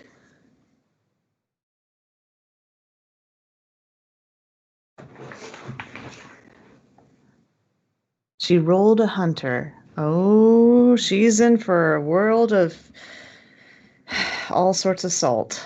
Because everyone's gonna hate her because hunter. But at least it's an easier class to use in some ways. At least the jump makes sense. You fight the thing that took Segura. Oh, is it the end of the hunt? Where you take out the celebrant? Got into phasmophobia the first time with friends during holidays, as well as Cards Against Humanity. Outside of that, I've been mainly on break. Hammer Forge rifling. Hi, chat. Hi, you're back. Hi. I'm back reading chat. That's the reason I chose it. Nice. Rendell has gotten his wife into playing. Yeah. Sam's been playing. It's great. Yeah, a hunter even. Yeah, I know. I couldn't believe it. Actually, I could believe it because he's a hunter, so. The jump makes sense. I was playing Titan with Jay and Minion, Matthew. Mm-hmm. The jump on Titan's so much easier than Warlock. Warlock doesn't ever go up. No, Warlock is just a fancy float to your death. It's a fancy fall, and it's so obnoxious because I'm so freaking clumsy that I fall off of things all the time, and I just slowly, gracefully glide to my death.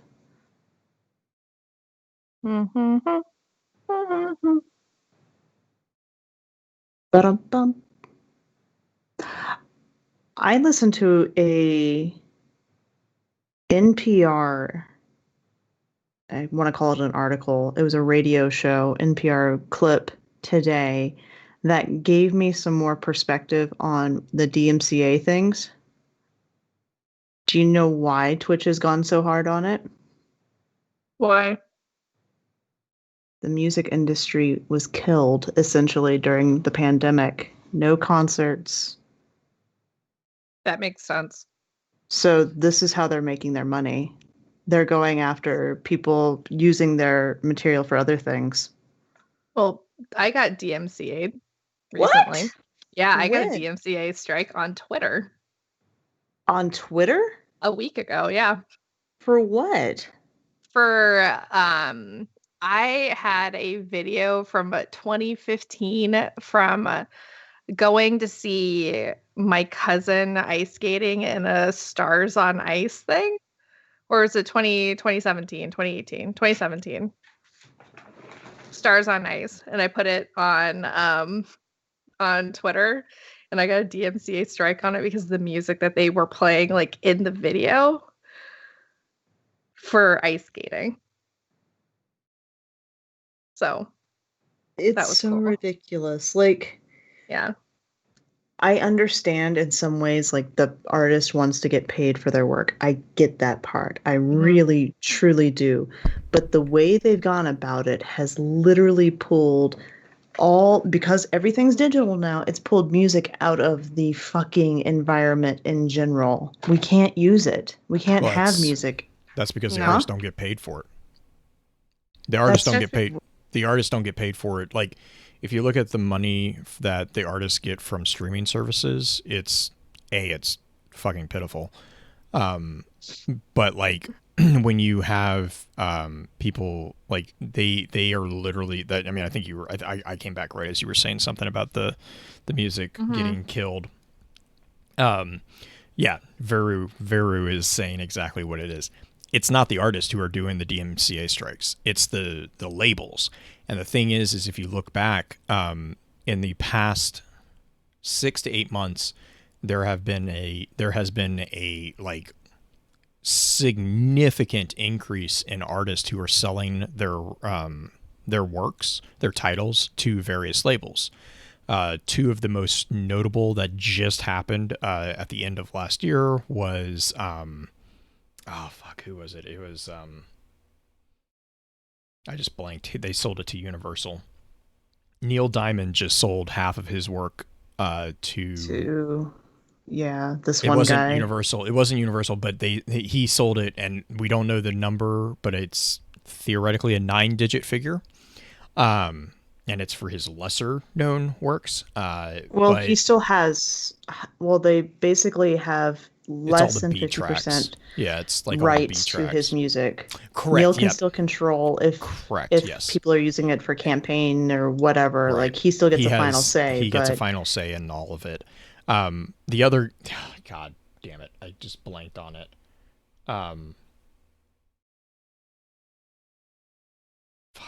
The other one was full rights to the entire album or to the entire library, but it was also for like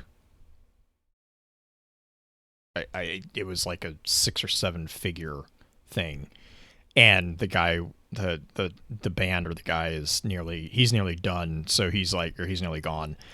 He's so old, but there is now within the financial market.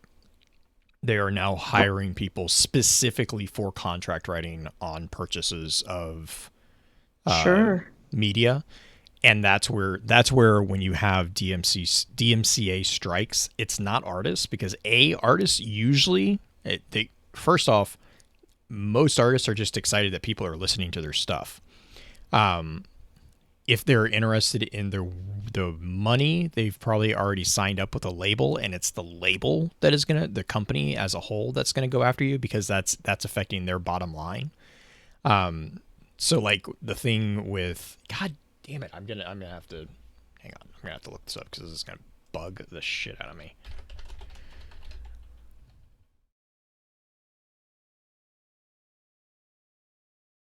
It wasn't Neil Diamond. It was Bob Dylan.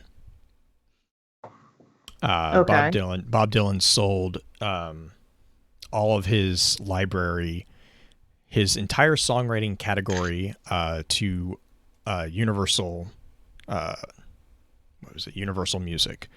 So because of that, basically anything that has any connection to Bob Dylan as far as connection into the catalog is now the property of Universal. Universal is going to be much more aggressive about doing that. So it's not necessarily like Twitch going after it. It's Twitch basically being like, oh shit, there are people with a lot more clout going to be chasing us now.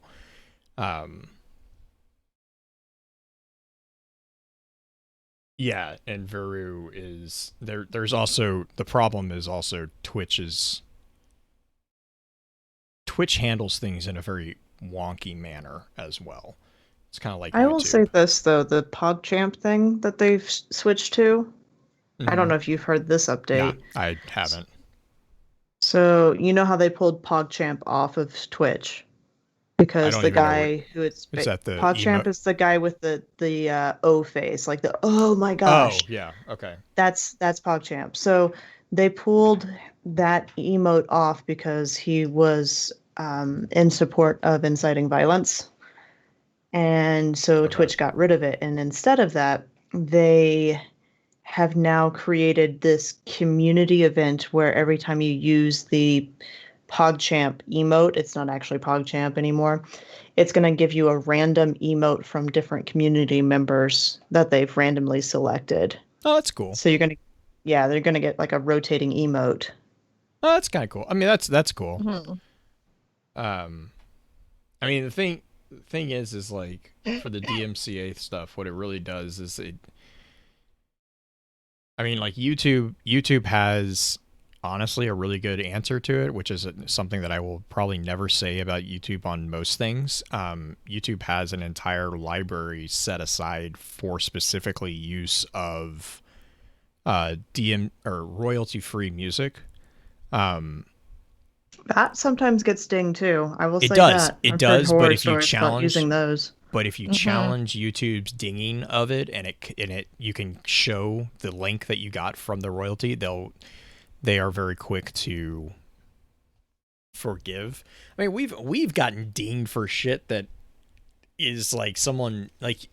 The problem is also 90% of this shit is automated, so it's like you hum a thing, and if it's close enough, an automated thing is going to strike it out. Yep. Right. And so it's one of the funny things to watch for any of the gamers currently playing with YouTubers, because the Twitch streamers freak out anytime somebody from YouTube is singing or humming. Oh, yeah. I was playing Need for Speed, and even the menu music is like DMCA. Somebody got hit for Minecraft music the other day. Yeah. And you have to turn your music off on everything now. Viru is also pointing out to the really good point that DMCAs are actually there to protect you. Because otherwise you'd be getting sued by the actual labels. They could go directly after you instead of going. Sure. It's just so the whole concept, I understand why they're doing it, but I think it's selfish and just it's ruining the experience for a lot of people. Well, I think reading. I stopped streaming because I can't do that. Right. Oh yeah. No, I think reading the suggestions that have been given from YouTube and Twitch are hilarious, because I'm like, you are totally out of the loop as far as what you're talking about, because they're like, well, just turn off the game audio. What? So yeah, exactly. So you want someone to watch someone play a game without any audio? That's a terrible idea. But I don't know. But then you also have, what is it? Isn't it Cyberpunk and GTA, where you can upload your own tracks into the game? I mean, hell, you could do that with Elder Scrolls if you knew what you were doing on the PC. You could, yeah. That was my best thing that I did with Morrowind, was I took all the fight music and replaced it with the Doom music. It was a very jarring. Mudcrabs become a lot more intimidating. Yeah, they become a lot more scary when you're like, doo-doo-doo, grrr. It's like, what is going on? God damn it, Mudcrab. Okay, my turn to go to the restroom, then start back up.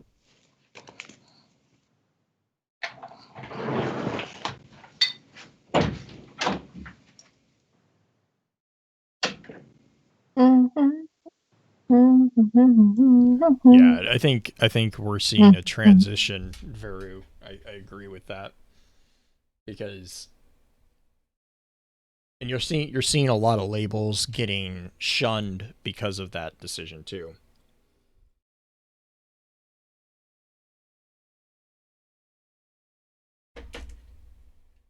Because like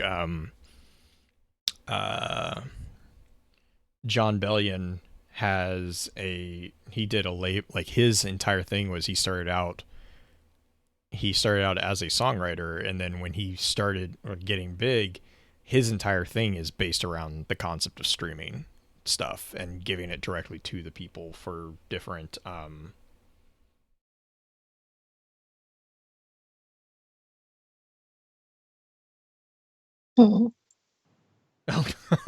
yeah, Bungie does the same, really, honestly. But yeah, Bellion's label has always kind of doing stuff kind of where it's geared towards the artist, and basically the artist is like, if they want to stream, that's fine. Yeah. Yeah, but Pins, I guess the question I have there is like, if it's stating that you're not trying to make money, then you could argue that streaming is trying to make money. So where does that fit in that argument? Like, like if you have a streamer whose income is the game streaming, do they not consider that trying to make money? Because then what would the purpose be of streaming if you can't do it to make money? Is where my brain immediately goes, is like, that's a loophole I'd be curious on.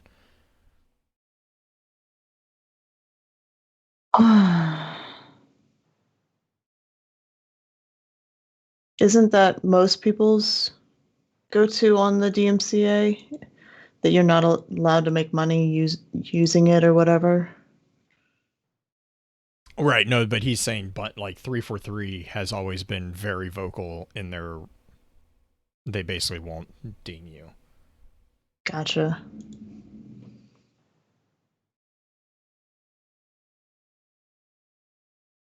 Viru, that sounds familiar. I know that a lot of bigger names have started like shying away from labels for that exact purpose.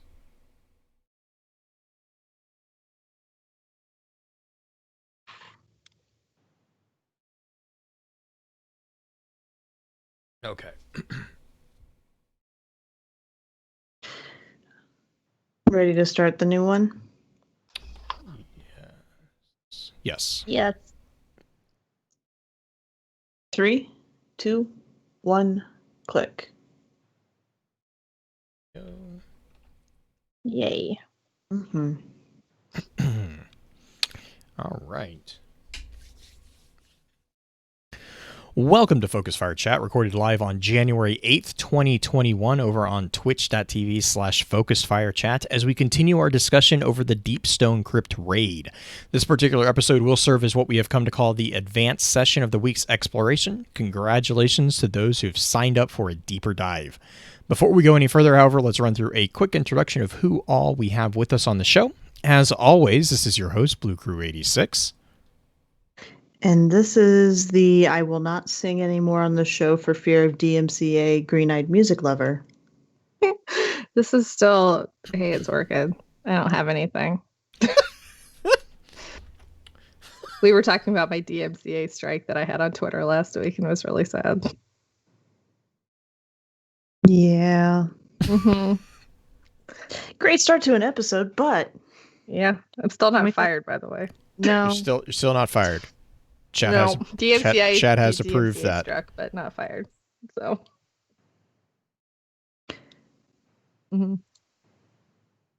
Things are moving in this show notes, and I don't know where they're. So yeah, no, it's fine. It's fine. I'm just prepping Orchid for her special announcement / weekly shill. Oh, okay. If you'd be so kind as to visit thelorenetwork.com, where you can find us alongside many impressive lore content creators, and also let us know your thoughts on the weekly lore roundups, both on YouTube and the podcast lore roundups. You can find both of those on Twitter, tweeted by @the_lore_network or @FocusedFireChat. Also, please I am reminding you to please leave us a 5-star review on iTunes. Shut up, Blue. Please remind Orchid to leave a 5-star review. I have already left a 5-star review a long time ago, and then Blue found it and read it to me, and it was very embarrassing. Oh, that's adorable. So please leave us a 5-star review over on iTunes. It helps us so other people can find the podcast, and so other people can enjoy the lore that we talk about every single week. So that would really help us a lot. So thank you very much. Yep. So we're going to do a podcast on the raid, right? Yes. So the podcast on the raid that we did earlier was not a podcast on the raid, but what happens around the raid. So now we're going to do the podcast on the raid, and I'm not going to talk. You're going to talk a little bit. Oh, that's fair. Okay.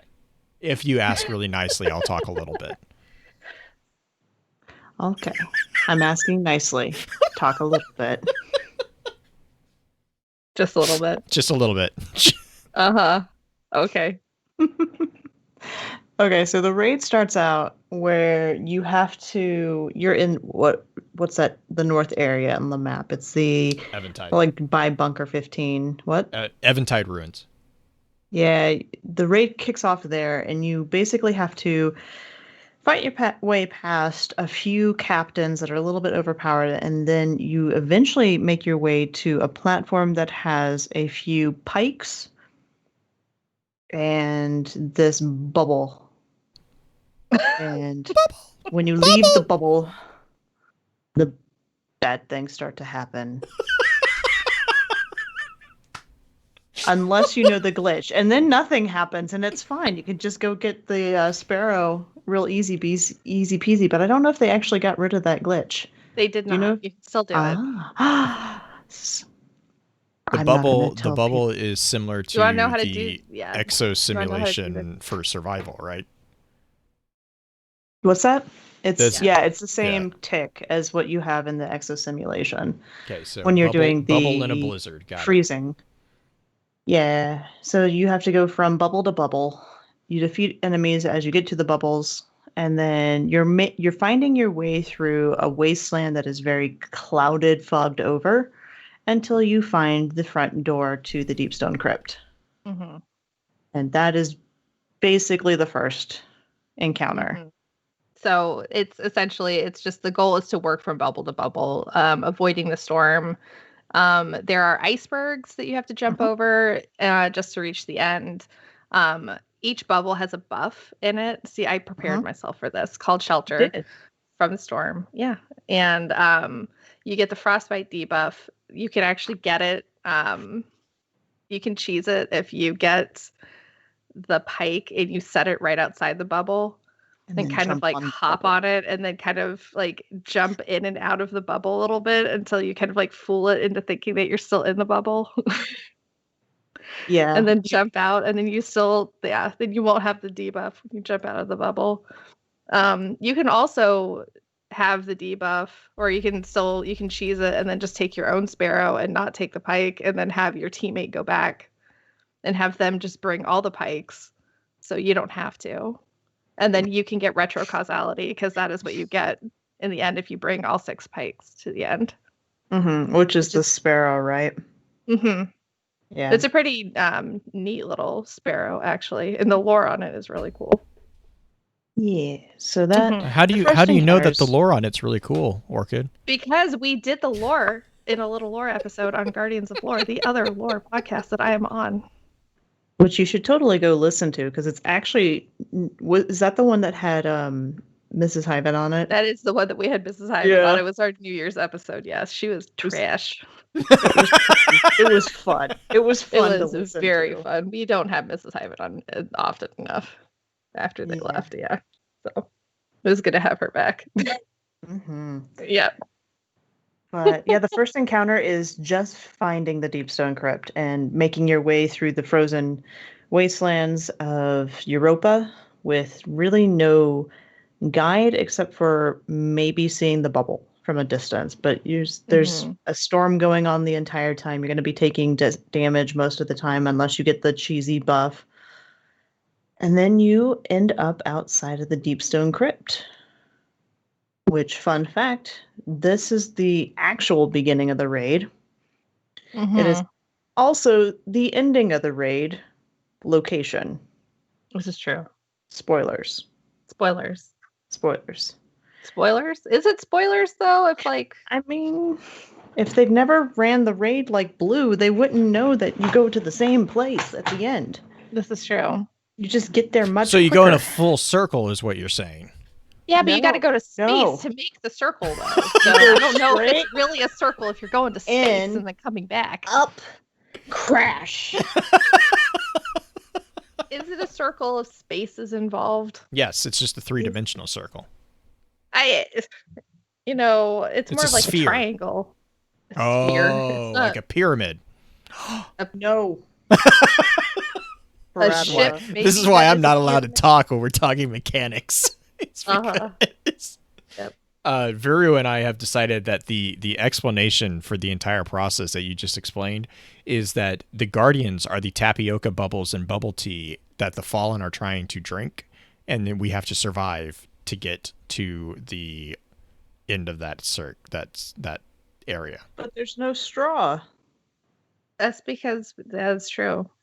There's no straw in this analogy. They're just trying to drink us. They're not. They're heathens. Awkward. They're heathens on so many levels. If we're exos, because we're already full of the ganked up Vex juice, so does that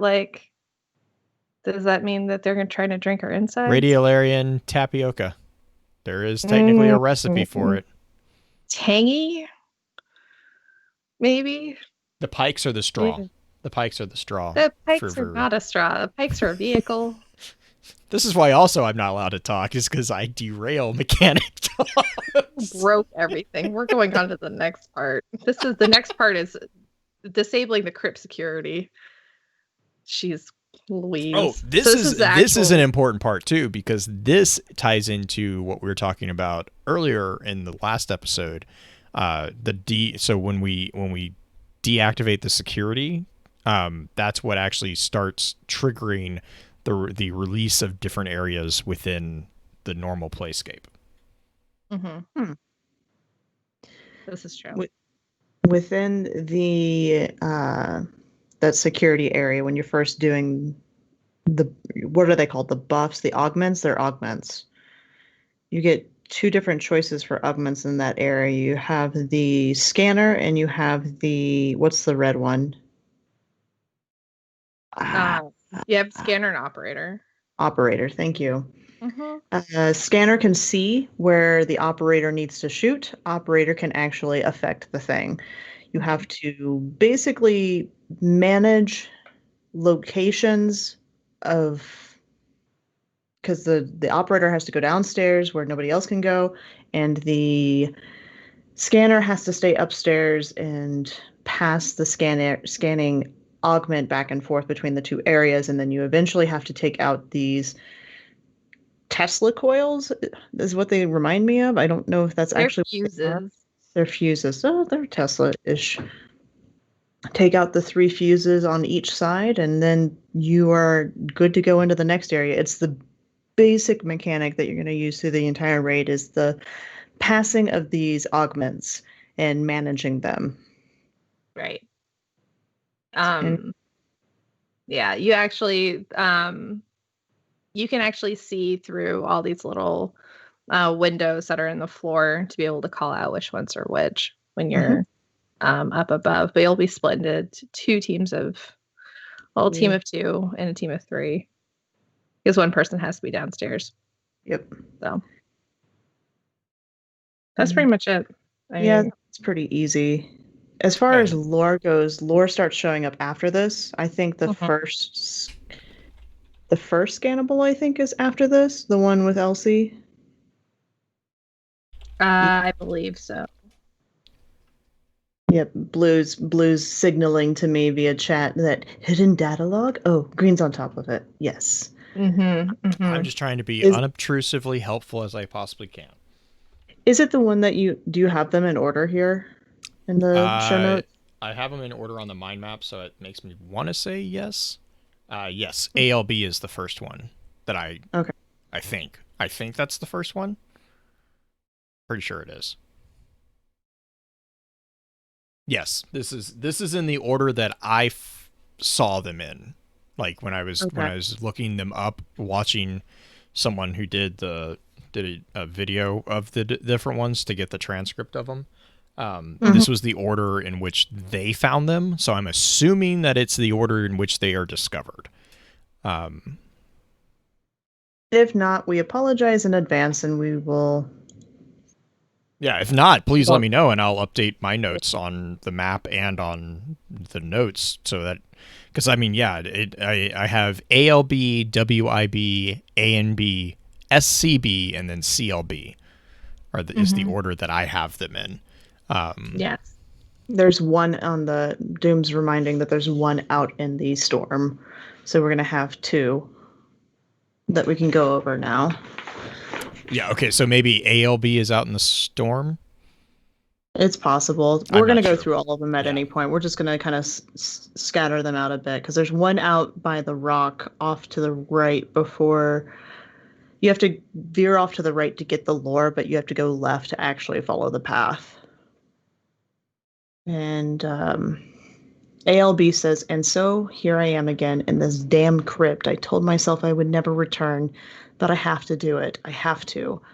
Fun note, all of these are, excuse me, are done in Elsie's voice.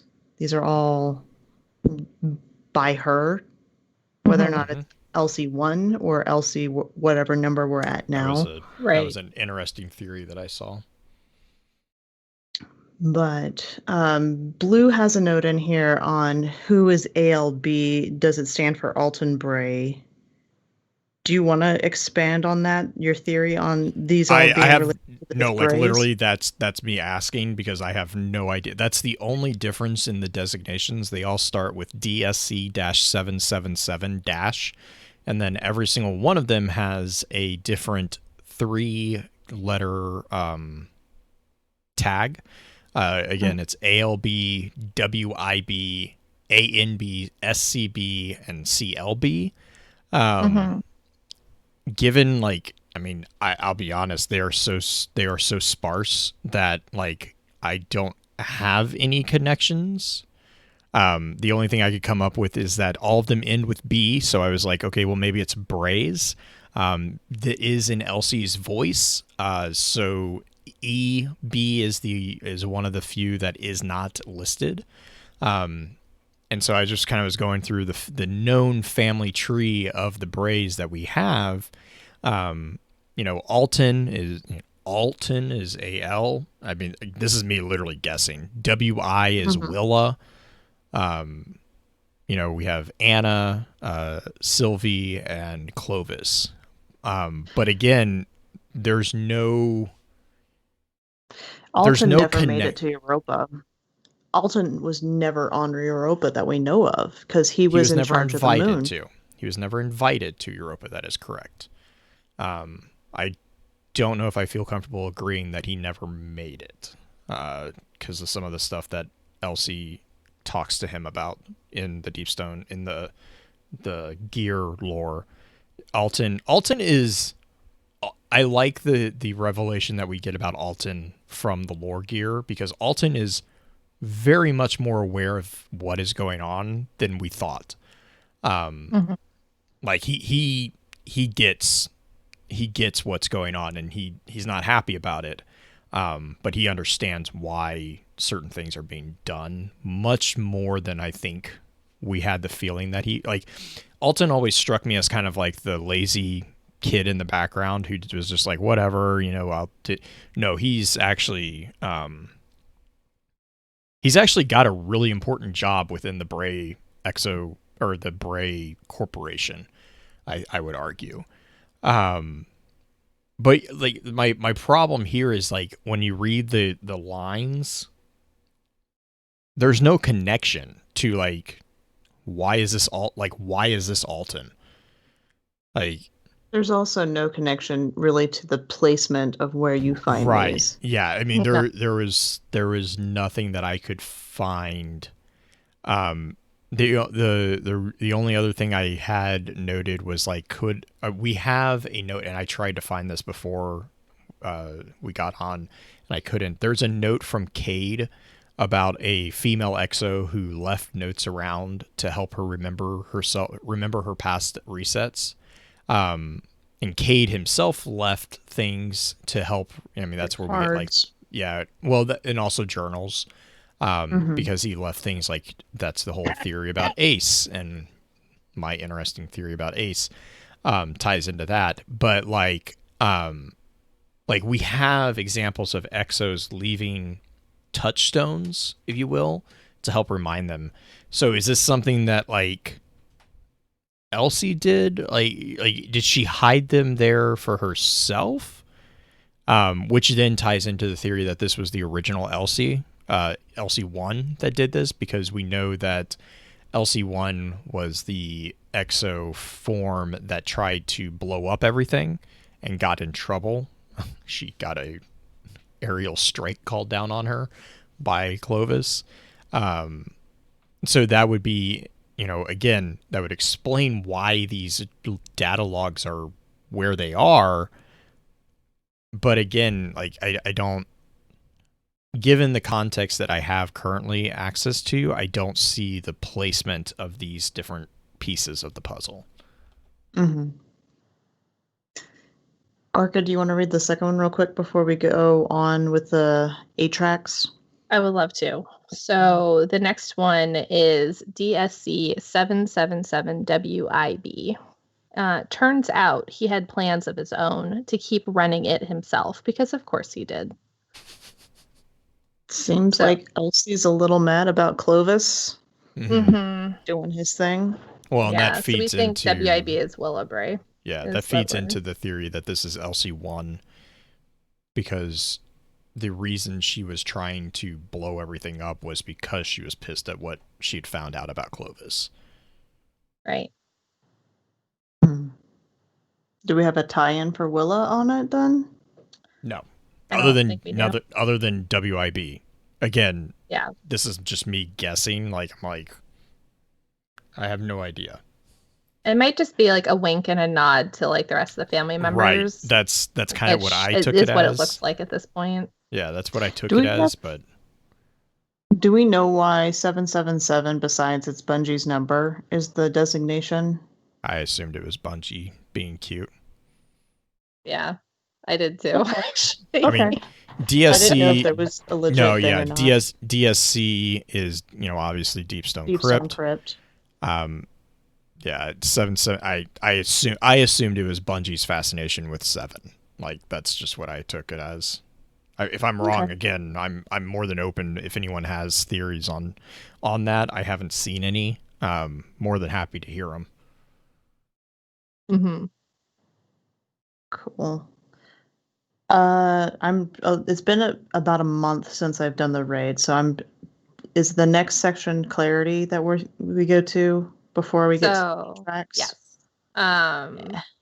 Yeah, so you have to, after you get through security, you finally get through and you get into the darkened passage and you see clarity control, big giant statue that's breathing, that's or moving. It's moving, it's fluttering in the breeze, because that's fun and not nightmare inducing. You can get right up on her too. Yeah, I don't like that at all. Yeah, you can get on top and look down on mountainous bosoms, or you can get underneath. Yes, and look up the skirt. Yeah, I did both. To your left, if you are looking at the statue, you can go into the lab and you can see the same little artifact that you can find on the moon. The little, like, I called it a basketball the entire time during Shadow Keep, but the little like orbs that you can get. I didn't realize that. I missed that when we went. Yeah, that's in there. I have a screen cap of it actually somewhere on my computer. Oh, it's on my other one that got caught on fire. I don't have it anymore. That's okay. Yeah, so my laptop is dead now. There's actually, also a recording in the Clarity Room that's up on the pipe. Mm-hmm. There is, yeah. That is the third one. Mm-hmm. And that is A and B, and it says, "Not to worry, I'm taking care of it now. In your memory." You have no idea whose memory. Yeah, and that to me was another thing that I was like, well, she was fascinated with Anna and trying to save Anna, so I could. But then happens then after everything. Correct, and that's what I was about to say. But then that flies in the face of this being LC1 because that would not have happened yet. That's my again. Like I see the theory, but then I have conflicts. I don't know. I'm happy to hear thoughts on that. Real quick, just did a really quick Google search. Religious wise, 777 is referred to as perfect number, or seven is referred to as a perfect number, 3 being the other perfect number. 777 represents within Christianity represents the threefold perfection of the Trinity. It also is often contrasted with the supposed number of the beast, if you will. Seventh seraph, Vriru is talking about this in chat. Seventh seraph, so biblical fashion of 777. There's a couple different like religious things. I think there's a tarot meaning of, I think it's significant change, I think is what it is. I'm not 100% sure on that one. So there's a lot of symbolism behind it, but I don't know technically if that's just it. I took it as just Bungie being cute. So okay, right. So chat won't be able to see this normal podcast, but in the Clarity Room, Orchid had just posted a picture of her or somebody's fire team looking at it's me. The statue. It was your team? It was, yeah. I was my friend Mikey helped me break into the raid, and we screen cap things separately so we could take a peep at stuff. Yeah, there's the symbology all the way through the Clovis Bray facility that has the different parts of the body, the lungs, the I think the heart, and it's all like digitized or like broken out to be more like a computer chip.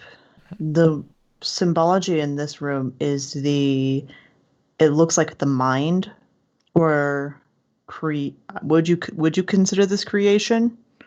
Because it's kind of, there's almost that deity rays with around the mind as if it's like the soul, or I don't know how you would describe it, but it is within this room.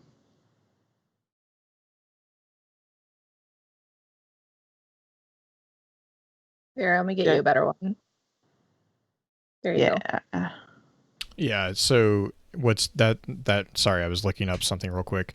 Dima Goryavanov is the person who was responsible for the EXO, like the concept of the EXO branding, and they have a quote that was explaining the inspiration to be reminiscent of the symbol for infinity, to represent EXO immortality and the bond between soul and body, but at the same time they wanted it to look like a link in a chain.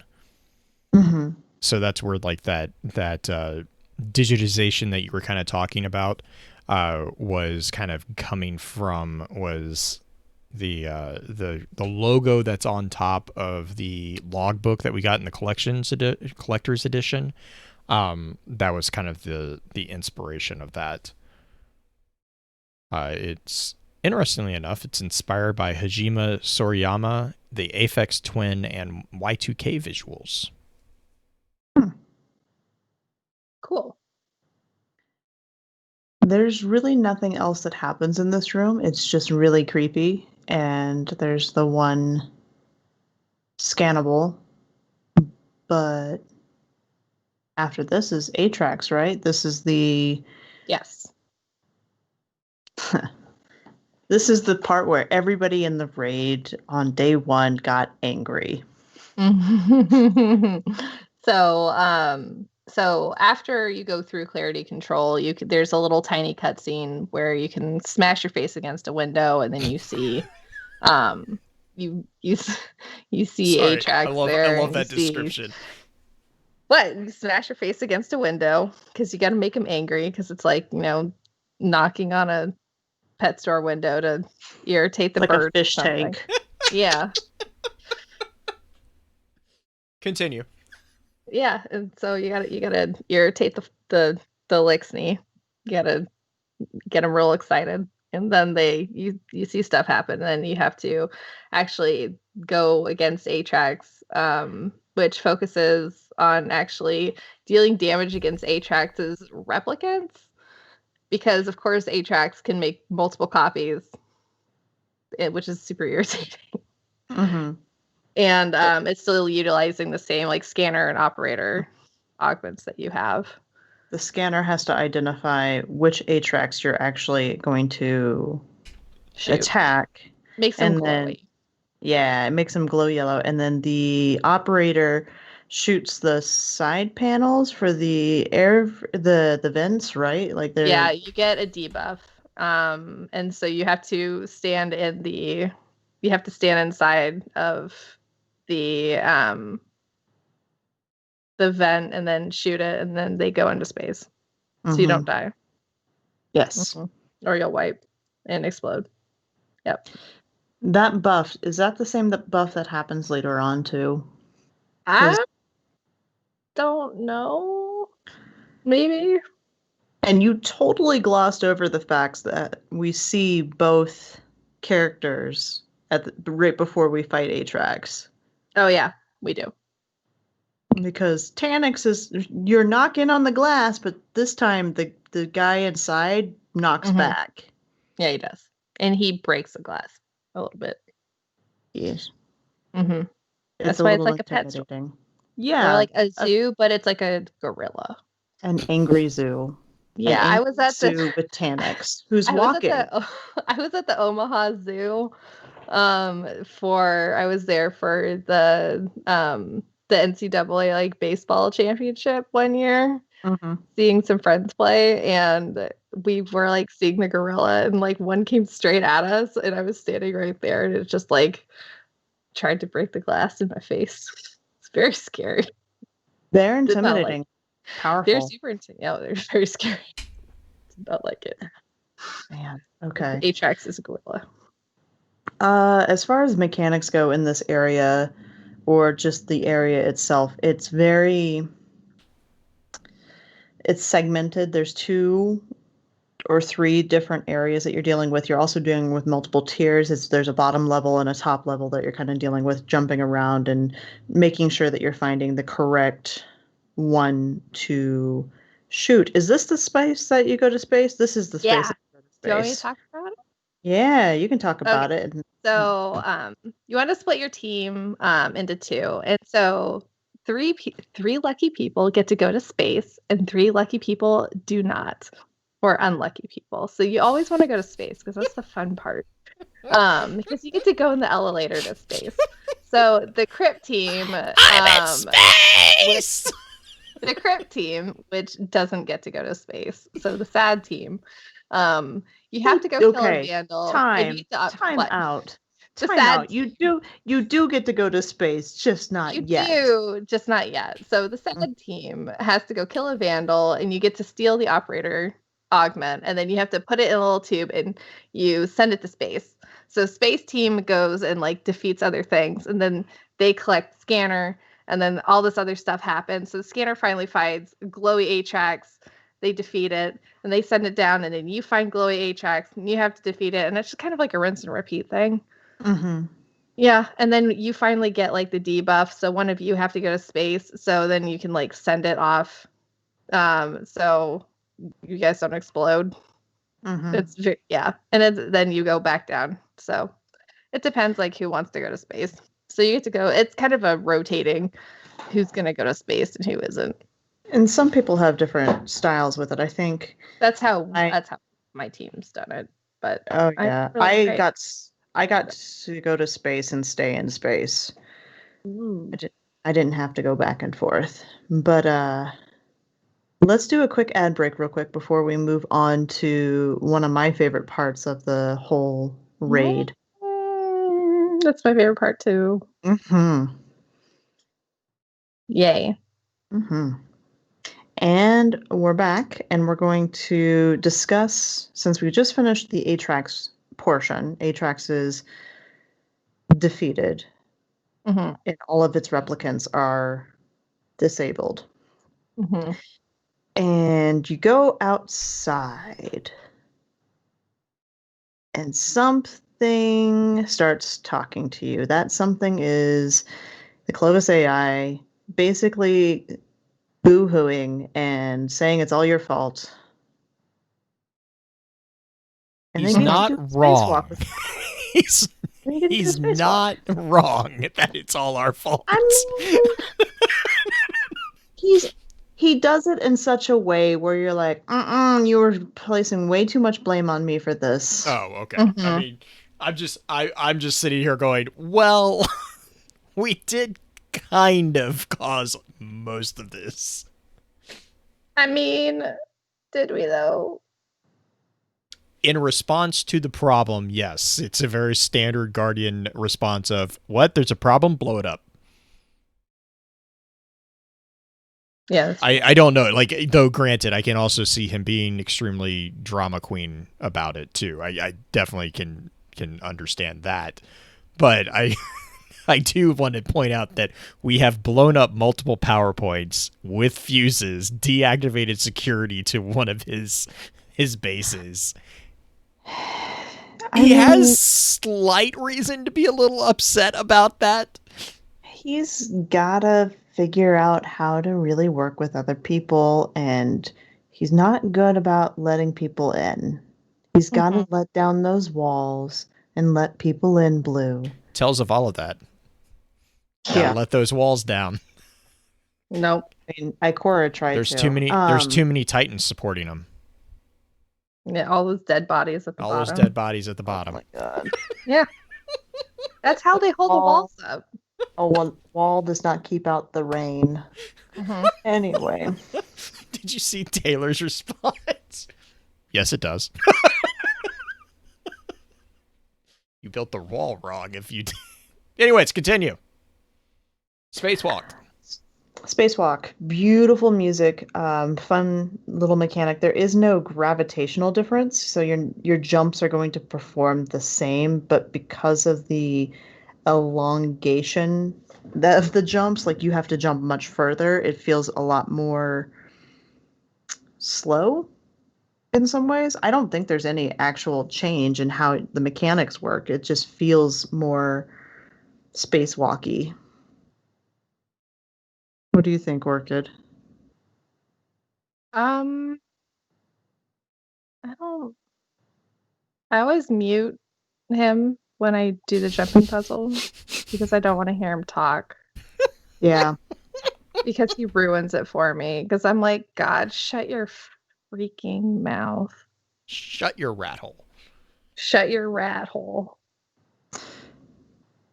Okay, so chat's right now debating whether it's actually Clovis AI or it's a Clovis assistant AI.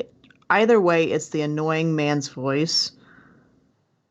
Whether or not it's the AI that we wake up or it's the AI in there, I don't remember. But it's the same. It's the same voice, right? But it's the same voice. Okay. It's the same annoying voice, and it's the same attitude that you're getting.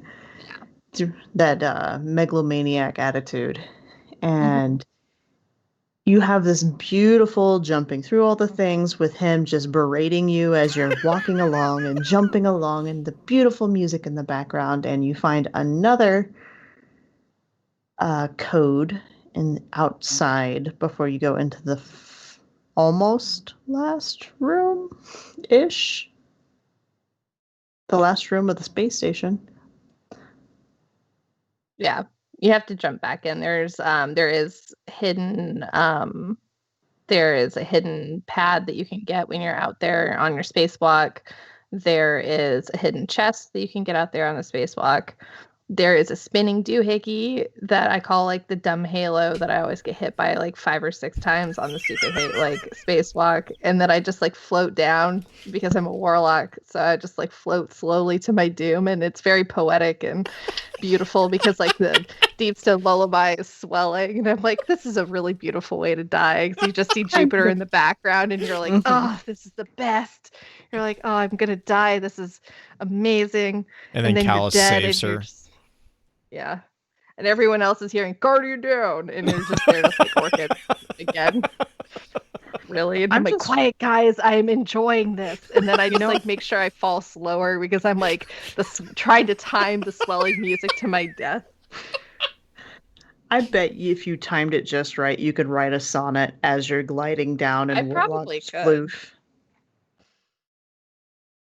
Oh goodness. The file that you find outside the door before you see, is it Tanix the first time, is DSC 777 or likely DSC 777 SCB. I activate this and it all goes away. Sniffles. Cheers to that. Blue postulated that it's Sylvie Bray, which isn't Sylvie the grandmother? Mom? Who's the grandmother? Grandmother has a name too. Sassy grandma who basically said that Clovis ain't. The best grandma ever. Yeah. The one, yeah, I like her. Hang on, I'll look it up. I'm really annoyed that I don't know that off the top of my head. Sylvie was Clovis Bray II's wife. Gotcha. Who she also did not have a high perspective of Clovis. I don't know too many besides I was about to say, I'm like, and I don't even know if Willa really technically had it. Because when you get Willa's entry from the raid gear, she also has a few not nice things. That's the entire reason that she was developing Siva. It was a competitive. It was a competitiveness to the Exo program. She was trying to achieve immortality in her own way. We knew that from the Siva memory fragments. Yeah. It just it got solidified with oh gosh. Luisa. Yeah. Luisa. Remember we had this conversation. Lucia. She lives within the nature preserve, partly because it's home and partly because she's avoiding her husband. But yeah. Yeah. Anyway, Sylvie next mechanic is Sylvie is talked about in the Legacy Oath's cowl for the Warlock armor. Gotcha. We get her introduced. Actually, we are introduced to her through the eyes of Elsie after she has been made an Exo. And Sylvie does not take kindly to that. She has very similar views of Clovis the First as Lucia does. That would mean that Sylvia's Elsie's mom. Correct. Or yeah. She is the Elsie mother and of Willa. And Alton. And what? And Alton. Yeah. I think. I want to say that those three are full siblings. So the last one you actually pick up to, you get to the third part. The third part is when you crash the station. Star. Yeah. into Europa. Right, but there's a battle up top though first with Tannix, right? Because that's the introduction of the blue augment, which is the drone augment, but I don't remember its actual title. It's the role that I got to play. The drone augment where you have to go from drone to drone and you have to tag him. You have to tag Tannix in each area. Well, you have to get you still get the last one before this part, because this is right before the final you still get this last one before. Yeah. Do you want to read that one then? Yeah. Last one is DSC 777 CLB. I'll set whispers on the wind for any future generations. Tales of the evil Clovis Bray brought forth. We are assuming CLB is Clovis Bray. It's really interesting that is her decision to move forward, is to try to sully the name. Well, it's the biggest insult that she can put against him. Sure, or one of the biggest insults is to not just deny him the immortality that the exoscience program offers, but also to slander his name for eternity, so that he is. It's like you take it. You take his gift and you poison it. You poison the well, because it's like, yeah, you're immortal, but you're immortal because everyone remembers you for being a monster, not for being the Luca or the savior. You're the Dr. Frankenstein of this whole thing. Honestly, I don't feel like Clovis would feel that bad about it, because he's still getting remembered. But also remember, she is destroying this entire process. So she's trying to. Right. Sorry, yeah. So she's doing like a dual thing. She's denying him the benefit of the immortality of becoming this Luca, is the last universal. What was it? Last universal common ancestor, I think is what it was. So she's in the process of trying to destroy this, and she's setting down all these, like, as she calls them, whispers for the future generations of, like, this is the boogeyman. This is like, so sure, he'll be remembered, but he's not going to be present. He's not going to be the Luca. He's going to be remembered as this fairy tale villain in her, like, in the presentation. That's how I kind of took it, is like she's sullying his name for eternity, so that a person who is a megalomaniac, who's a narcissist, that is a huge, huge blow. There's so many things I want to say about current events that I'm not going to. She is denying him his Twitter account for eternity, and that is really a painful thing for someone of that personality, because she's taking this thing that, he kind of values above most everything, and is like, oh, rubbing some dirt on it, but rubbing some dirt on it in a way that it's like, it's now dirtied and lesser than it was. There's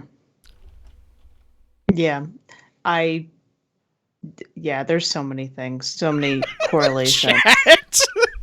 I know chat is just reeling at your statement. Sorry, I'm trying so hard to not laugh. You have no idea. I mean, I'll be honest, that's literally when I read that, that's immediately what came to mind. I was like, it's well done, because Clovis is a megalomaniac. He is a narcissistic a-hole who looks down on everybody and looks to manipulate things so that he is always the perfect example of, in his own world, the perfect example of fill in the blank. And so what I read Elsie is doing here is basically using that as a psychological warfare against him. Like, she's like, not only am I going to, throw a figurative and literal nuke into your machine, I'm also going to make sure that anytime someone thinks of your name, instead of being like like he's this wonderful, whatever, it's like, no, they get sick at the mention of your name. Like they see you as the detriment to humanity, not the savior. You're everything that we don't want to be.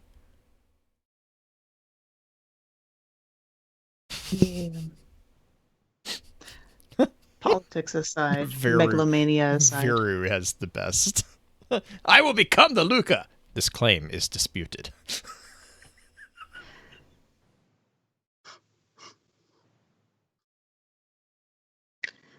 Taniks fight. Taniks fight. First Taniks fight. Taniks with legs fight. Let's say that.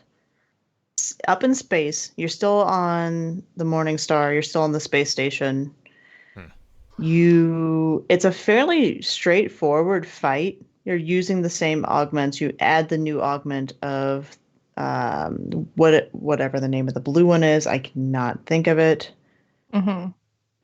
And you are managing a lot of enemies, and everybody has their job. And once you do your job, it goes by very quickly. I barely remember the fight because the team I was with was very good at it. So, Orchid, do you have some other insights that I don't know? Something about putting a bomb in a box at some point. Yes. So you have the scanner operator and suppressor buffs that you want to use, and you have nuclear cores that you need to drop into boxes to collect them and swap them to other players as needed. So the suppressor actually shoots Taniks while standing under these drones. Mm-hmm. And nuclear cores are deposited in the boxes. It's all just kind of chaos. But once you have your tasks and you're doing callouts, it's like fairly easy. It's fast too. It's very fast, and everyone just kind of does their own thing, and you have some swords out and just kind of like swipe at everything as you can as you like run through. And there are radiation debuffs. So you have to make sure that you get rid of it before 10 because you'll die otherwise. Mm-hmm. So you can swap them between players so you don't. So yeah, the augments have to be swapped out too every once in a while. Mm-hmm. Because you'll get it taken away, right? That's what happens. Or I know it's the suppressor. Mm-hmm. You'll switch more than likely at least once. But the bombs that you're placing or the cores that you're placing are what ends up blowing up the station. Right? Like, am I remembering that right? Like, that's the reason the station blows up at the end. Yeah. That's because we're planting these cores. Yeah, exactly. So we're putting bombs and we're getting readied, so it'll definitely do explodey bits. Because we don't want it to explode when it hits the ground. Well, what you're doing is you're destroying the components within it that were installed to drive it down, and then you're also breaking it apart so that when it does start, that's where the Hard Rain quest comes in, is because these are the fragments of the Morning Star that we broke apart. They are coming down, but it's like meteor showers instead of extinction level meteor. Mm-hmm. Yeah. So, the one thing you want to look out for when you're actually doing this encounter is to watch the windows as you're doing it, because it'll catch on fire, and it's actually kind of cool. That's really the only thing you want to look out for. As far as like a environmental thing. An environmental thing. And then after you do all the things and you complete it to the point where it triggers the next section, you run for your life. To try to get away from Taniks. It does look pretty great. And when you look behind you and he's just like bearing down on you. It's terrifying. Yeah, it's great. It's the benefit of having legs, right? Let me tell you, the only time I played this raid, I played it as a warlock, and I was trying so hard so hard to get away from him. You're like, where's my speed? Sentinel Grey laughed at me the entire time. It was fine. But you finally get into a room where it's this chamber, mostly empty looking. You're able to slam the door behind you. You see Tannix kind of charging down the entire time. And then you fall back down to Europa. Thus completing the pyramid. Thus completing the pyramid. Almost. Yes. The pyramid shaped circle. Ish. I'm sure. You crash back in front of the exact same place that you go into the Deepstone Crypt, but now there's pieces of the Morningstar area all over it. There's just like 3 different sections, and in the middle is a giant pile of shrapnel and all these pieces, and somehow Tannix builds himself a wheelchair real fast because he's got broken legs from falling. That's what happens when you have a USB as a body. You just plug it in, plug it in. He's a plug and play exo is what he is. Oh, poor Tannix. Poor Tannix. Poor Tannix. Orchid might have thoughts on this. He's gonna plug into like a toaster next. You know that's gonna happen. That's what we're gonna purchase is the Tannix Jotun toaster. It's gonna have a little thing of Tannix on it. Jotun toaster. I want somebody to put a Tannix sticker on it now. I don't want to sully the Jotun toaster with a Tannix. So. It's not gonna. You're not gonna sully a Jotun anything by putting anything on it. You'll just make. Yeah, you're right because the Jotun is too cool. Sure, that's the direction I was going. Anymore? Yes, yep. All the time. Yep. Jotun toasters way too. Directions were unclear. USB is now stuck in toaster. Blue falls off my screen. I have a different webcam than Stream can see. He just disappeared.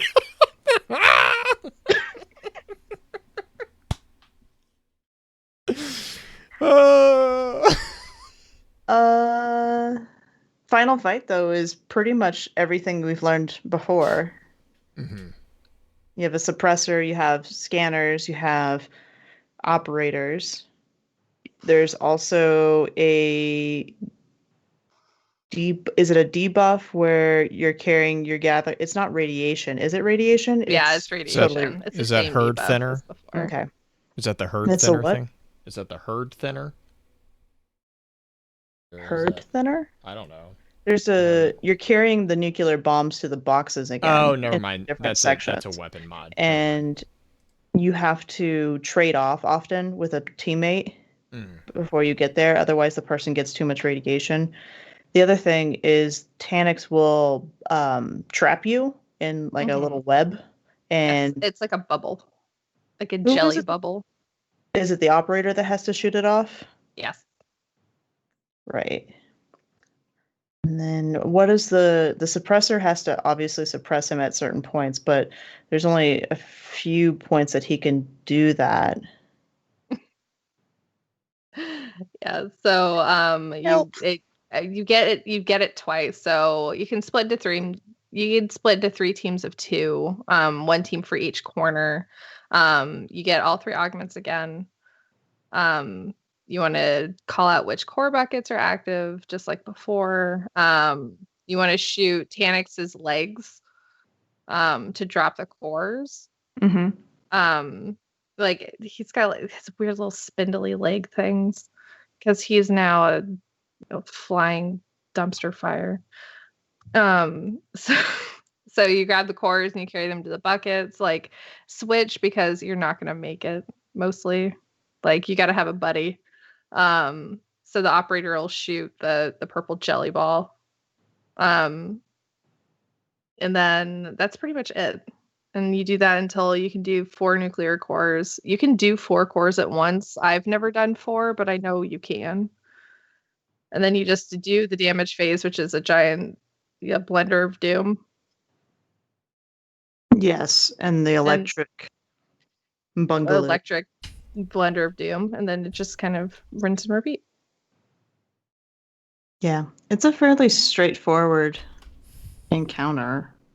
It didn't seem like there were. I'm sure it's more straightforward now for the people who did not do it day one, but yeah.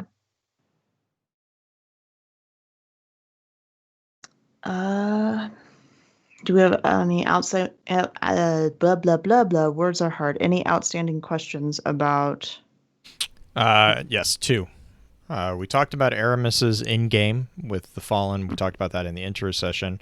I originally was thinking we were going to talk about it in this session, but we didn't.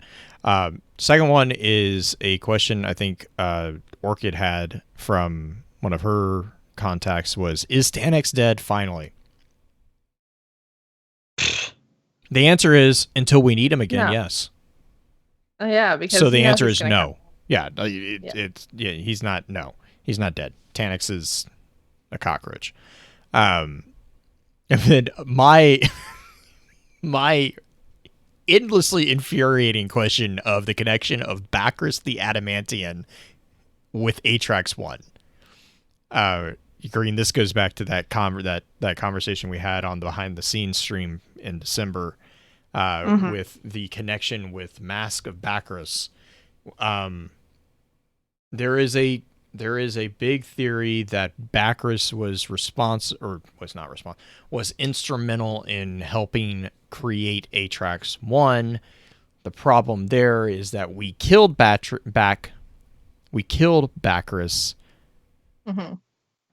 well before a lot of this happened. So question there is, like, how does that align with the timing necessarily? I don't know if Green, you had any thoughts further on that. I mean, you and I were working on that little puzzle with Matthew, trying to figure out the timing of everything, and I don't think I have any more thoughts than what we've discussed already. Okay. Yeah, because I know, let's see. We go after Bacchus in, right after we take out Praxis, we take out Bacchus. Right before the Glassway strike. And the Glassway strike is before we have the cutscene. If I remember correctly, we have the cutscene of Aramis telling Atrax to go prepare the body. Well,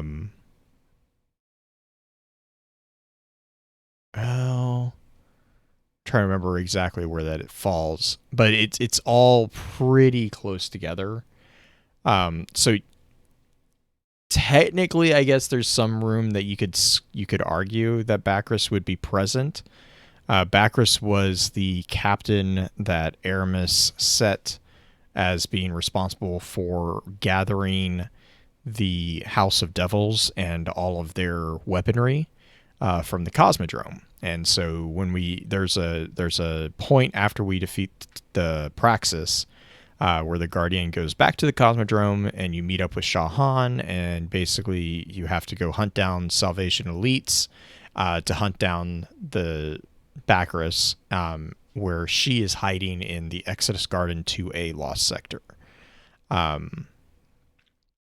So when we defeat Bacchus, we basically put a stop to the recruitment of the House of Devils and all of the spider tanks that they were preparing to send to Europa, which then prompts Aramis into kicking off the Glassway strike. So that's where you kill Bacchus and you immediately have to go back to Europa to jump into the Glassway to stop what we believe her to be doing is we think initially that she's trying to basically strong arm the Vex into helping her. What it turns out is that no, she's actually she's actually gathering the radiolarian fluid for creation of Alcahest to then further create Atrax 1 and possibly Tanax the Abomination. So that's where my confusion on Bacchus being argued that was being instrumental in the creation of Atrax 1, because the Mask of Bacchus is a conversation between an unknown party and Atrax about the equivalent of DER for the Fallen. It's a conversation about how Atrax needs to let go of her face, basically, of the mask that was her face, and so then they give her a. You're gonna get a little grotesque here, real quickly. Basically, whoever is speaking gives her a knife and has her carve off her own face, and that is where the Mask of Bacchus helmet comes from. Is basically it is then forged into a mask, which is given to Bacchus, and it's used as a way that every time Atrax sees that helmet, it will remind her that she is not flesh and blood anymore. She is something more.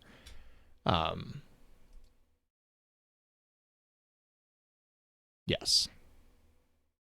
So that's where my confusion on the connection between those two, I'm not sure. But that's the only outstanding question I've had. I see. I don't know. I don't have the mask, so. I don't either. I don't know. I'm not cool enough.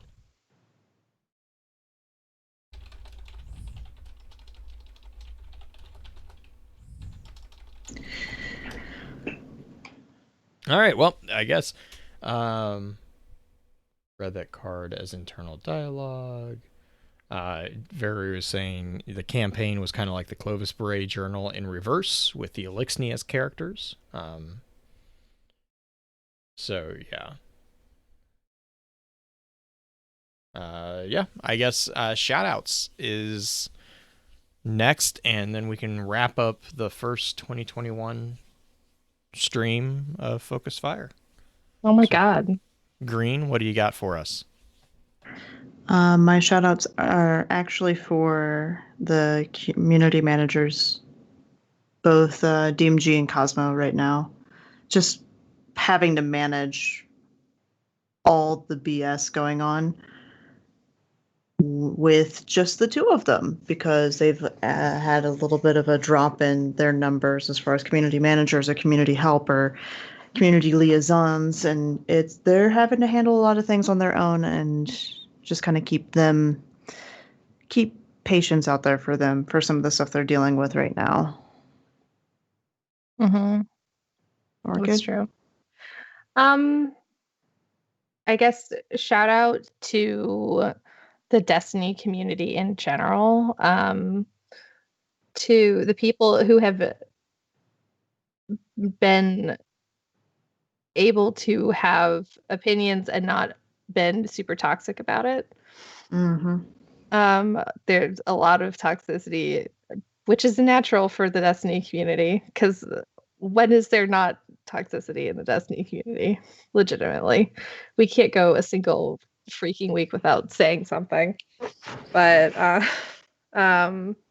it seems like it's been worse lately because I don't know if we're bored or something, but something my mom used to say to me is, if you have nothing nice to say, then don't say it. So maybe do that, guys. It's a good policy. Yeah. I would call you what I usually call my own chat, but I'm not going to, because this is a family-friendly Christian Minecraft stream. So YMCA strike. Yep. I like exactly. Green's slant eyes there. Yeah, no, I'll kind of back that. I think that, again, with everything going on this past year, what everything's going on in the current year so far, we've only had the 7 or 8 day trial period so far, but it looks like it's going to continue to be insane. I think that it double downs on the importance of kindness and of patience and of willingness to hear other people's opinions and understand that they are opinions, not facts. Same as your thoughts and opinions are exactly that. No one has an absolute answer, and everyone has a valid perspective. You may not agree with it. There is an argument to be made on if it's 100% valid. Of course, there's different things, harmful and all that. But without going down the nuance level there, I think that the art of conversations and of civil discourse is a very important skill that we really need to figure out how to get back. And I think that for all the benefits that social media has brought to the table, one of the things that it has not has been exactly that.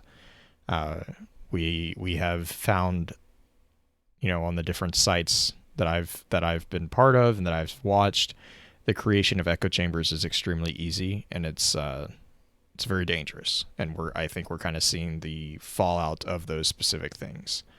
So, that being said, just again, patience, kindness, just treat other people. Just treat them like human beings. That's what they are. It doesn't matter if you agree with them or not. They deserve the basic respect of a human being. And I think that if you do that, I have a strong opinion that it's really hard to mess that up. If you're treating people like they're living, breathing people, it's kind of hard to mess that up. It's not impossible, but it takes some doing. But yeah, with all that being said, without diving too far into the weeds and getting myself in trouble, I will just say, as always, thank you for your time. And until next time, remember, with wisdom we conquer. Stand strong, stand tall, and keep exploring.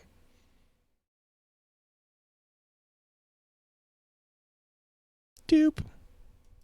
Mm-hmm.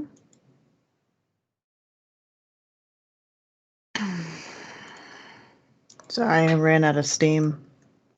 All right, you've been up for what, 20 hours now? 21. No, 20. Yeah, 20. You need to go sleep. Yeah, I do.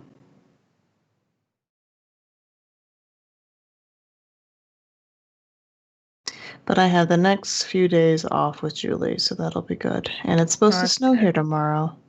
Oh, that'll be nice. Mm-hmm. Not a huge one, luckily. Just a little something, something. Mm-hmm. This claim is diluted. Redeeming a hydrate and spamming 15 are two different things.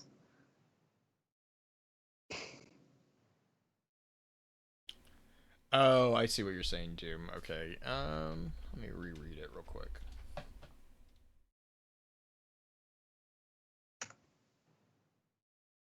But see, here's my argument. There's quotation marks, and that is all of one person speaking. That is not that's my argument. That's not internal dialogue, because the entire thing is a quote from one person. It's not it's not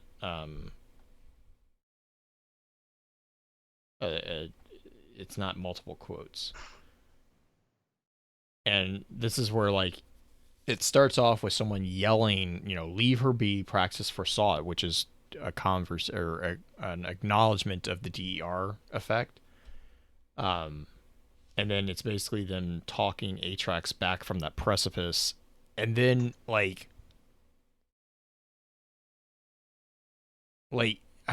don't know. This is really interesting because she is in the body of the Exo, so they're forcing her to look at her flesh and blood body and literally skin the face off of it.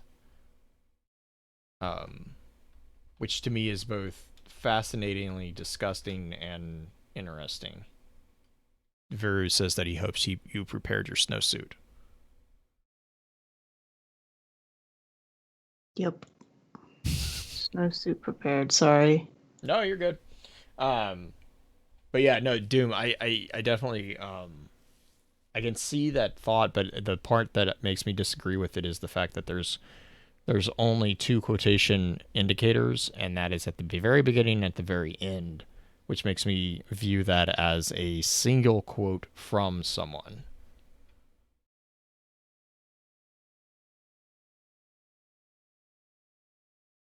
But that being said, Green's got to go to bed. I need to get to bed as well. Me too. Orchid's gonna supposedly go to sleep. We all know she's lying. I'm lying. This is true. I'm lying! You have the weirdest sleep schedule I have ever seen. She doesn't have a sleep schedule. I just sleep when I want. Mostly. Benefit of not having a small person. No, I'm my own small person because I'm. This is fair too. 13-year-old boy on the inside. Essentially. It's okay. It's still not fire. What? God, I keep trying. It's not working. Orchid doesn't sleep until she gets sick. That's true, actually. And then I sleep a lot. Then my partners say, you need to go to bed or we're going to trouble. Oh. All right. Well, Stream, thank you again so much for coming and hanging out with us. We appreciate it, as always. Thanks for all the subs and the bits that you guys have dropped over this, not just this stream, but also just over the past however many streams we've been doing. As always, for those of you guys here, if there's anything that we can do to make it more enjoyable for you guys, let me know. I'm always open to ideas. If you guys have any thoughts that you want to share about the current season's lore, I have a season mind map going currently that I'm putting stuff on. We did a behind-the-scenes stream a couple weeks ago about exactly that. I will see if I can find the archive for it, and if I think I exported it over to YouTube, for anyone who's interested in seeing how those things kind of play out with Green and I behind the scenes. I think it was a 4-hour stream. It was a long stream that we had, that we just basically threw together stuff on the mind map and played with chat and, like, you know,